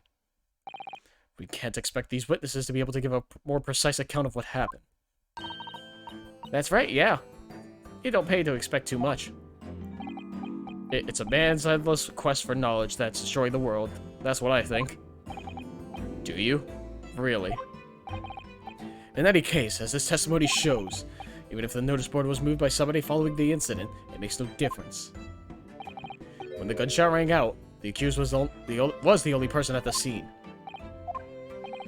In short, the only person who could possibly have committed this crime was Barack Van Zykes. None of this wrangling over the board changes that simple fact. Quite so, quite so.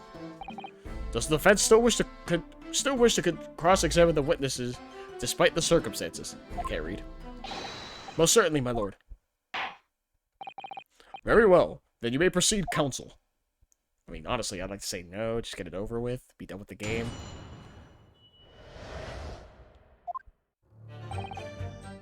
Pressing every statement. So you admit that it was the board you wiped your bloody hand on.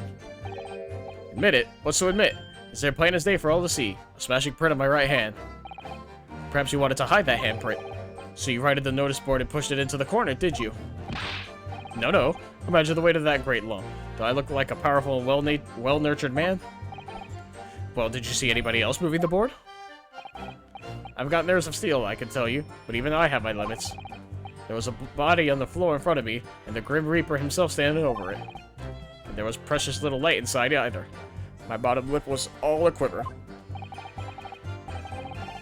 In other words, this witness is unable to give definite testimony on that point. Yes, so it would seem. Well, don't look at me. Hold it! When you say you were doing business with them, you mean you were selling them fireworks?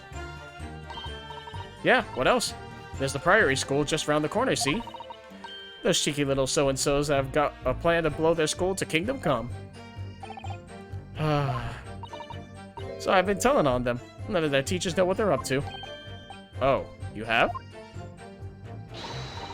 Yeah, wouldn't want anyone to get hurt. So I let the school know the kids are playing with dodgy toys. Then, praise the Lord, the teachers take all the fireworks off them. And then, praise the Lord again, the kids all come back to buy more. Everyone's happy, see? What a racket. Of course, and sometimes the teachers give me a little bonus to thank me for letting them know. It's a busy old life, selling explosives. Venus is a guileful goddess indeed. Well, telling barefaced lies is kind of my thing, really. I'm ever so good at it. Excuse me. Something wrong, Mr. Sandwich? If I said it was, could we just leave it at that? Would that be the end of it? No. Did Mrs. Venus's statement just now bring something to mind, perhaps? Philosophical thoughts. Deep philosophical thoughts. Let's say there was a great liar. And that great liar said, without batting an eye, telling barefaced lies is kind of my thing. I'm ever so good at it. Would those words of hers be a lie too? Or the truth? In which case, she's not a liar.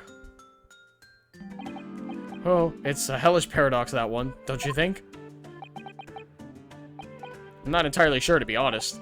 But, it seems to me you're suggesting Miss Venus has been lying, are you?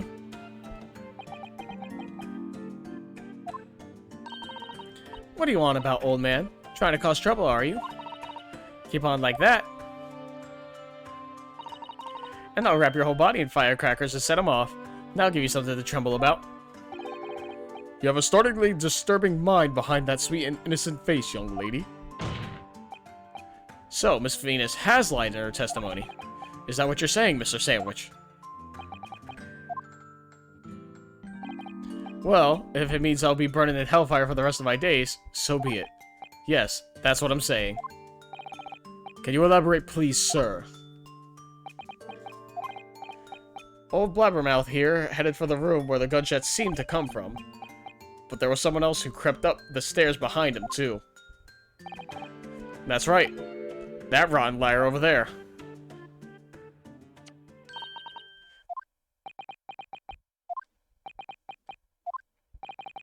Do you mean to say that you did in fact betake yourself to the scene of the crime after all? What did I tell you, eh?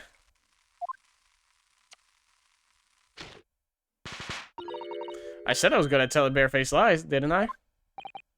Yes, you mentioned it. Well, that revelation rocked the whole courtroom, didn't it? Who knew firecrackers packed such a punch? So you did indeed visit the scene of the crime, did you, young lady? Good grief! Well, now you come to mention it. I suppose that perhaps... I do clearly remember climbing the stairs to the room, yeah. Either you clearly remember it or you don't. Well, I shall consider a fitting punishment for this perjurious act later. For the time being, you will immediately amend your testimony to reflect the truth. Oh yes, my lord, of course.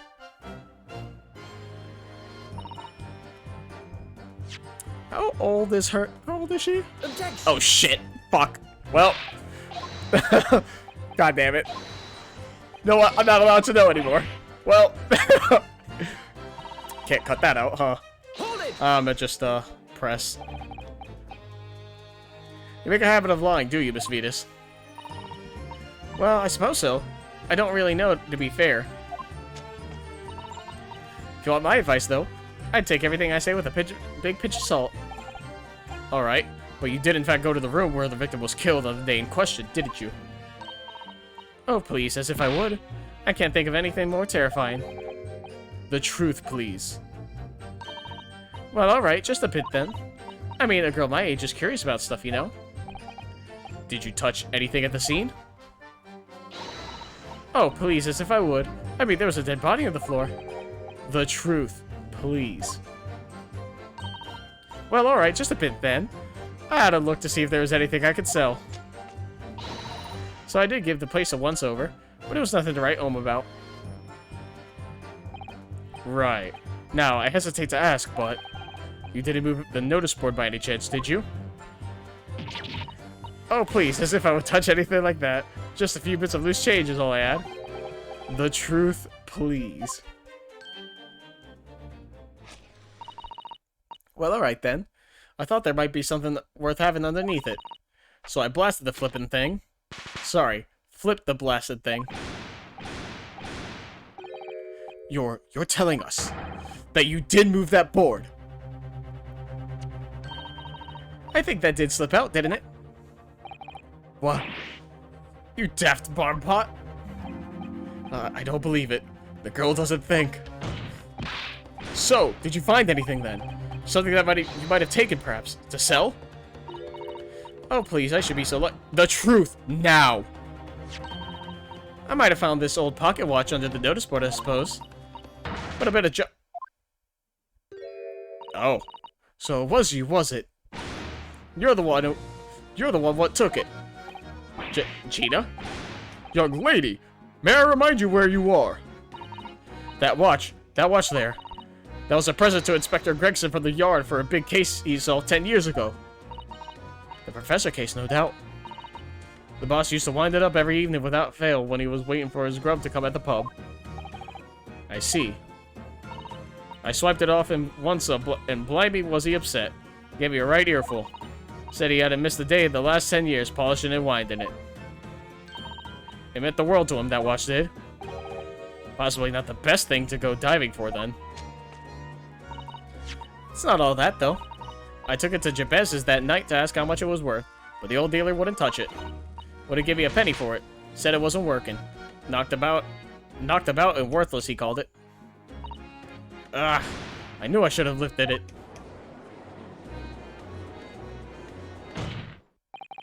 That watch must be submitted as evidence at once. Oh, please. Just so long as you promise to give it back when we're done. Not a chance. I'll swipe it from you if you try to get your grubby bits on it again. That's enough. Hand the watch to the bailiff forthwith. Now, children, watch your manners. Good lord! The glass appears to be broken. More than likely, it shattered when the inspector was shot. It doesn't tick anymore either. Which is why Jabez didn't want it. What a waste, eh? Yes, indeed. It appears to have stopped at the hour of 5. Exactly when the gunshot was heard, then. Which supports the prosecution's claim, of course.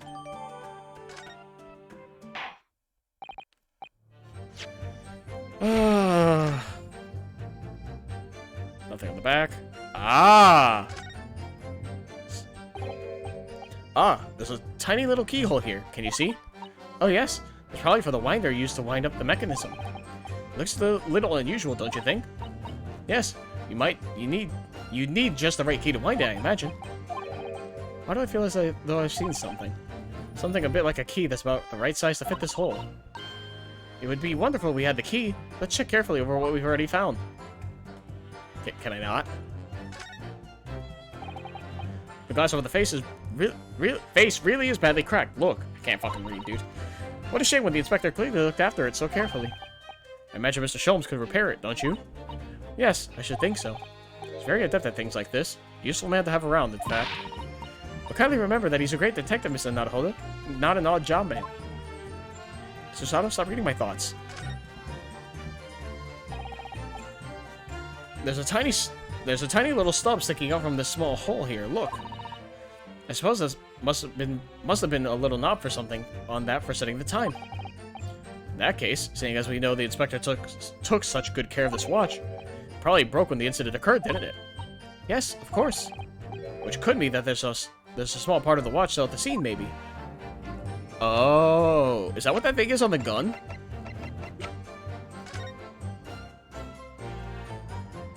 Yeah, because I investigated this before. Maybe that's what this is? Type of the revolver, standard issue. For the issue 2. Oh, I was told that for the past 5 years, they've been engraved with a unique serial number. Oh, but as far as I can tell, there's nothing like that on this gun. Which tells us that it must have been issued longer ago than that. Oh, I figured that would be the thing right here, right? Huh. Interesting. Because if it's not there... I'm just trying to see if I can investigate it now.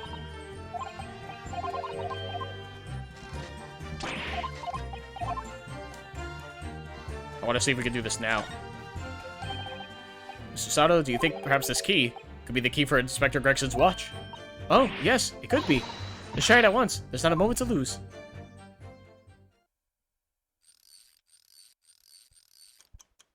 It still works. I knew it. It's a perfect fit. And look, the Inspector's watch has started going again. Ah, so it obviously just not been... So it has obviously just not been wound up, that's all. What is it, Mr. Sato? Well, if the watch isn't actually broken after all, I have a feeling it could have profound implications. She's deep in thought now. Perhaps I better start thinking deeply too. There we go. It would appear that the mystery of the moving notice board has been solved at least. And as predicted, it had very little bearing on the case. Ugh. Now then, continue with the cross-examination, please, counsel.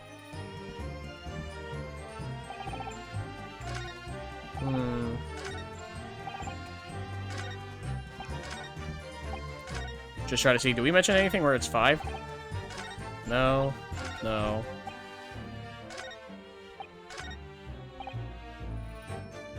Hold it! It was 5 o'clock in the afternoon that you all heard the loud bang, wasn't it? Maybe the notice board fell over, or maybe it didn't. Maybe I fell over, or maybe I did it. But the Reaper's fate is sealed either way, because of that gunshot we all heard. So your fate's sealed too. My fate? That's right. The defense is fated to lose, and the prosecution to win. In other words, it all hinges on that single gunshot. So if I can find just some problem with that part of their story, it may be possible to change all our fates. Of course, none of that changes the fact that I heard what I heard, does it? Not much to go on. As you pointed out, no question that we moved. Alright, so it might be the last statement, but just in case... Whoops. Go back one. I'm still going to press every statement, but I'm also going to save.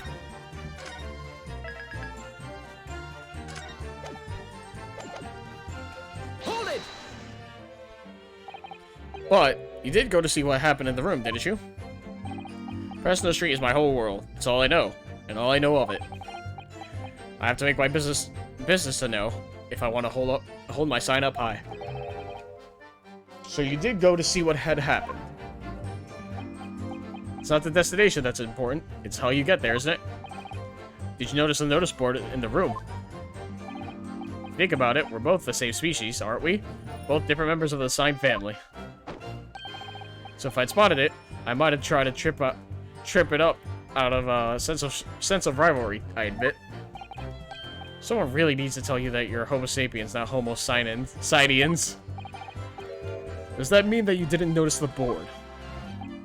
I can only repeat what I said before. I don't know anything about anything. I'm just a bystander, me. Just a sign at the crossroads of life. In which case, just who was responsible for moving the notice board? It's the Reaper. I already saved, so I guess I could just press here.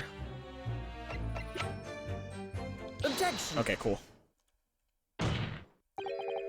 I'm afraid that's not necessarily the case.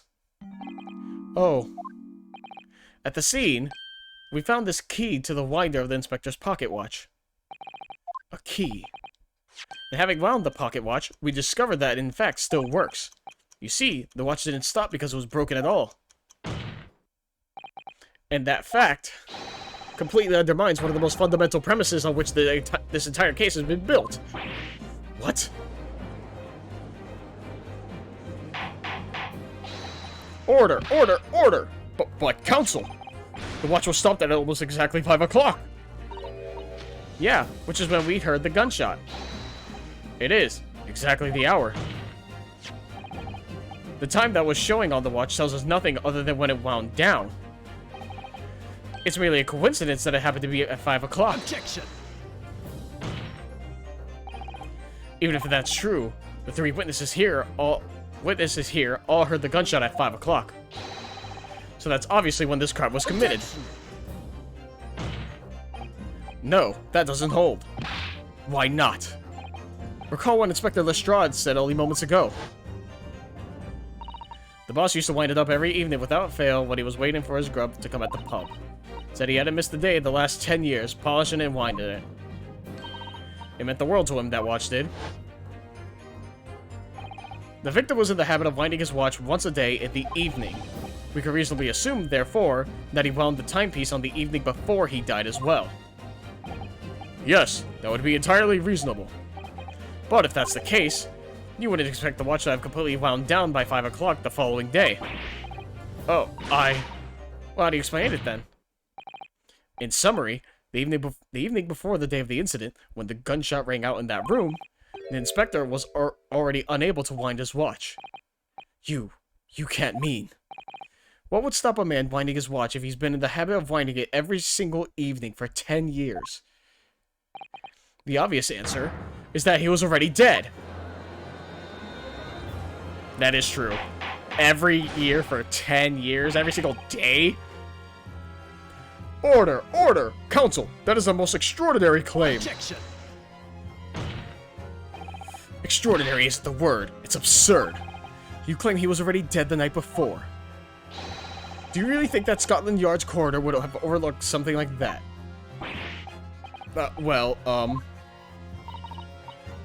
On that subject, there's something rather surprising. There's actually an omission in the coroner's report. Oh. The one thing I forgot to read, huh? Time of death. Not there. Cool. Shot at the chest, close range, instant death, scorch marks, caliber. Yeah. Huh. Wait, who was that? Mariah Gorey. Interesting. Hopefully that does not become relevant later.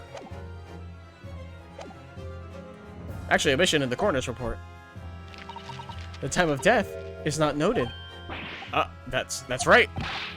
Wait a minute. You're forgetting that my legs went from under me when I kicked the door in. What do you mean? Like I said, I planted my head in a dirty great puddle of blood. Yes. So the victim's blood hadn't dried. It was fresh. He catches on fast, doesn't he? Objection!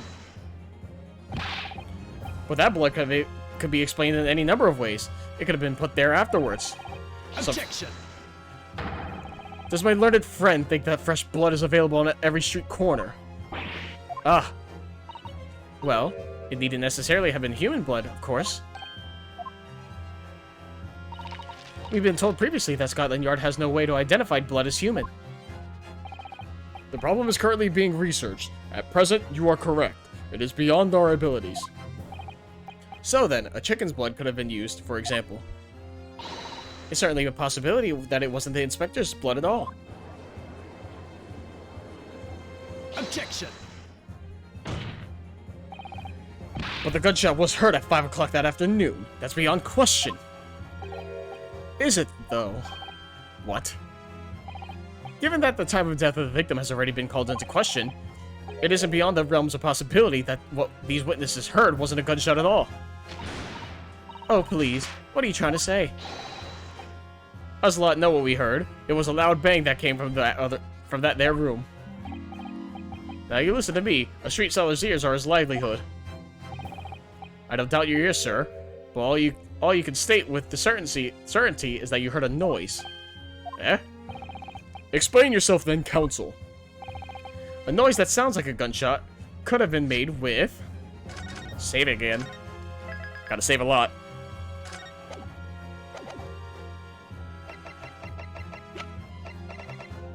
Take that!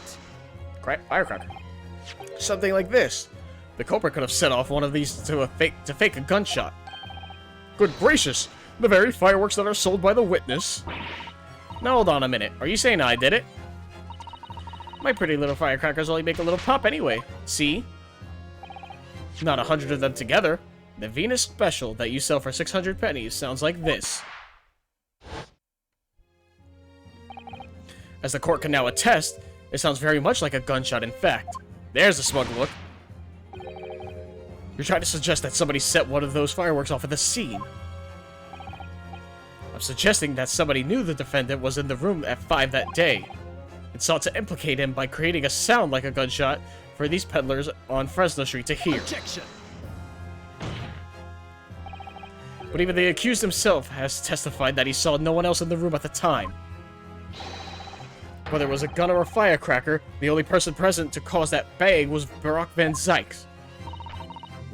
One whiff of a match and my firecrackers go pop. See? That's why people like them. I fear for your fingers, young lady. Objection! Recently, during my time here in Britain, I've learned of a very useful invention indeed. Something called a, time bomb. Good heavens, a bomb? Yes, a device that allows you to blow up whatever you like, whenever you like. Mr. Naruhodo, aware that your unfortunate phrasing there may lead to yet another international incident. No. Wait, it's the whenever you like part that's important. A timed device.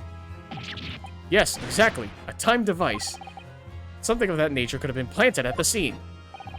A device that was able to produce the sound of a gunshot long after the culprit had left. Your extravagant claim will have to be substantiated with evidence, counsel. What proof do you have to suggest that in any way that a timed device was employed to create the gunshot sound? This timed device of me saving and reloading my save if I get it wrong. It's time related in a sense. Oh.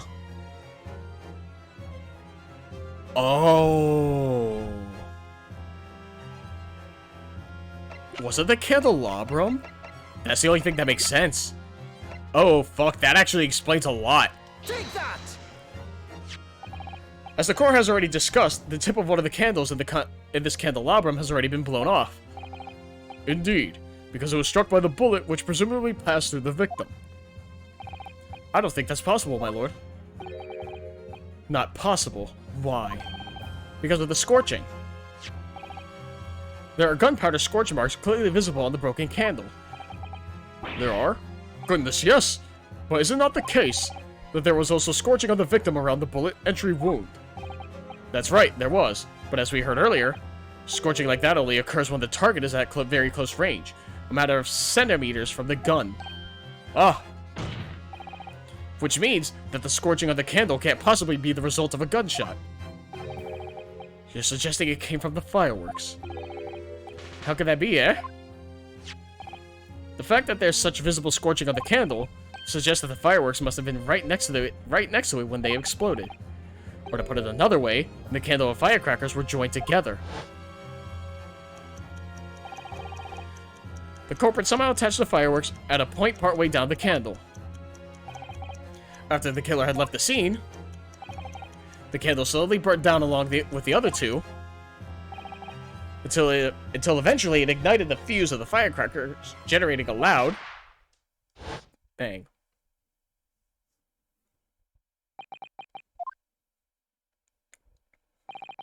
And that is how these three witnesses came to believe they've heard a gunshot at 5 o'clock. Well, what a plot. There, fucking telling me. I'm reading it. And this implies that the victim could have died earlier than we've been led to believe. The previous day, even. Now. Now just hold your horses. All this lot was here saw the victim going into the building, remember? I couldn't forget that flame-colored hair, even if I wanted to. The person you saw entering the building wasn't the victim at all. Consider this. Ah. Obviously, anybody can wear a wig. So the person that these witnesses saw entering the building 15 minutes before the incident occurred could easily have been someone else entirely wearing the red hairpiece. Someone else? Do you mean to say?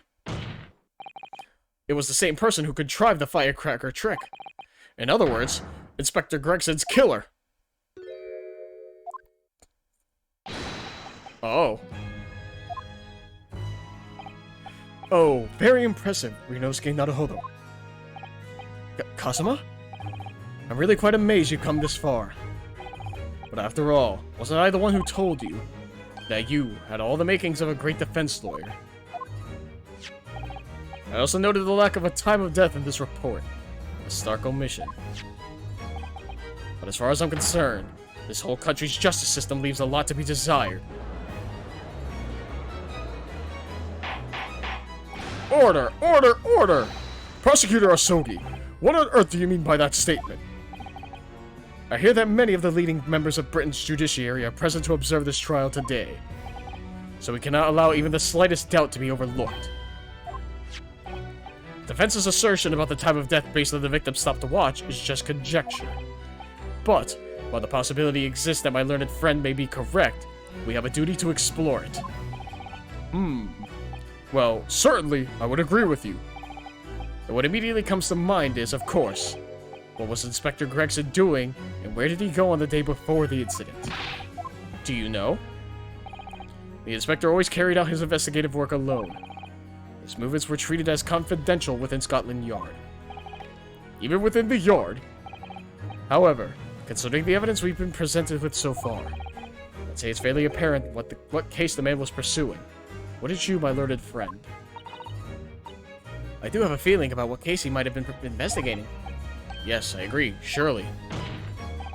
My lord, the defense believes it can explain to the court the case that was being investigated by Inspector Gregson at the time of his death. Very well, counsel. Present your argument to the court. What evidence is suggestive of the case being investigated by the inspector on the day prior to the incident? Your Honor, he was presenting the save file that's been saved like 10 times alone in this recording.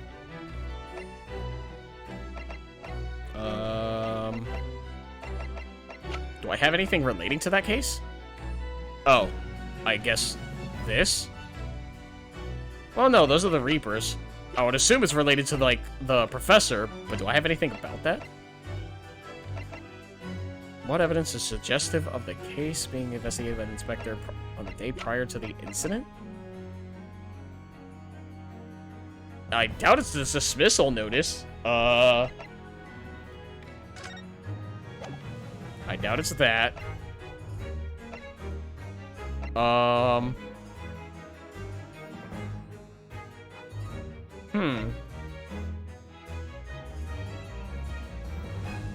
Was it this? I figured it was the case of the professor. Is it the photo because he had it there? I doubt that's the case. But I have nothing else. I feel like it's a notice board, but just to satiate my curiosity. Take that! Okay, that's what I figured. Yeah, I figured. Also, he drew his sword on us. That's fucked up, Kazuma. You can't do that shit. What evidence do I have relating to the professor? Oh, is it the photograph? Take that! Nope. Oh, I wanted to read what he said though. Did you just draw Konami, my friend? Yeah. It really does stand out showing what case Inspector Gregson was investigating. Is there? I'm stupid, so I don't fucking know. I would assume it's the professor case. Is it the notice? It can't be the notice board. Yeah, it's not. Is it the watch? Please don't tell me it's the watch. I have one chance left. I'm a fucking idiot. Listen.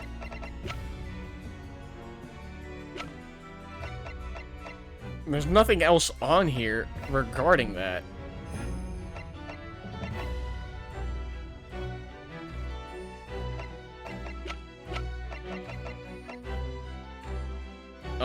Hmm.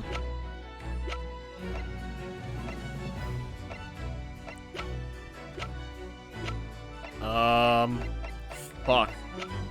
It's not the watch, right? It can't be. Yeah, okay, I got it wrong. Cool. See, I presented my, my save file as evidence because I got it wrong. What the fuck is it?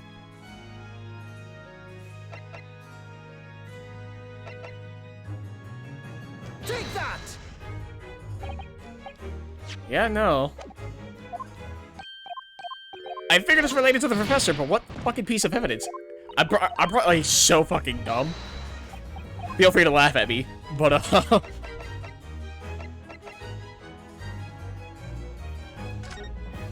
yeah, that's just that.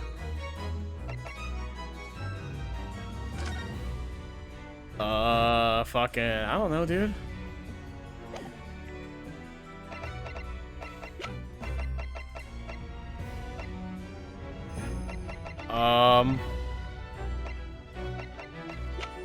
I tried the watch. I tried the notice board.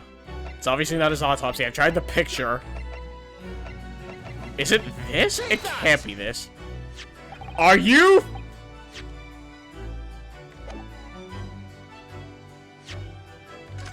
I don't think I took a point. I don't remember because I'm upset. Fuck that. That's stupid. Take that! Fuck this. I believe this red hairpiece points to the answer, sure. We might assume it was part of a disguise used to carry out an undercover investigation. Surely not. Such a brightly colored hairpiece would only serve to make the inspector more noticeable. Yes, that's quite true. It would definitely have made him stand out in a crowd. Except, that is, in a crowd of gentlemen from the Red-Headed League. The Red-Headed League? So, you've already worked it out. No, I just guessed until I got it right. What on earth is this all about?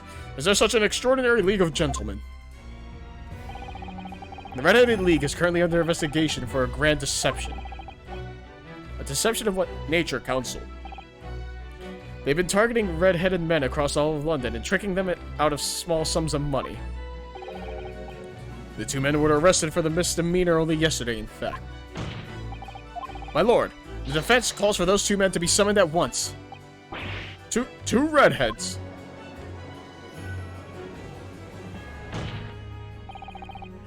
Inspector Gregson clearly infiltrated the Red-Headed League using this hairpiece, so it's very likely that he had direct contact with these criminals. And it's quite possible that such contact led to more serious events. I concur that we cannot, in good conscience, leave this new avenue unexplored. Well done, Mr. Naruhodo. Well, it's another possible line of inquiry for us, at least. The prosecution will make immediate arrangements for the charged men to appear. Bring these two Red-Headed League conspirators before me, Prosecutor Asogi. At once, my lord. Very well. We will have a 30-minute recess. Court is adjourned. Jesus Christ. Christ almighty. And we get an intermission. Yay. But with that intermission is where I'll have to call it. Because unfortunately, because of the last case, and essentially with the last case, because of how long and I had to just break it up, this one's also going to probably be really long. And as you know, this is a hobby. It's not my job. So I do have to go to work and wake up early. And I think a good reason of me not uploading as well is probably like burnout from recording for too long. So as unfortunate as it is, and I hate doing it, I'm gonna have to break it up here. So this will be it for now. It's also like almost, yeah, 3 hours, 50 minutes virtually. Long session, I would say. I don't like doing it, but it needs to be done. So until next time, we will continue with this. God, I hate living in a cliffhanger so much. I'm so sorry. But for my sanity, I have to do this. So, till next time, hope you enjoyed at least. Catch you guys later, and hey, I'm back to recording. Bye.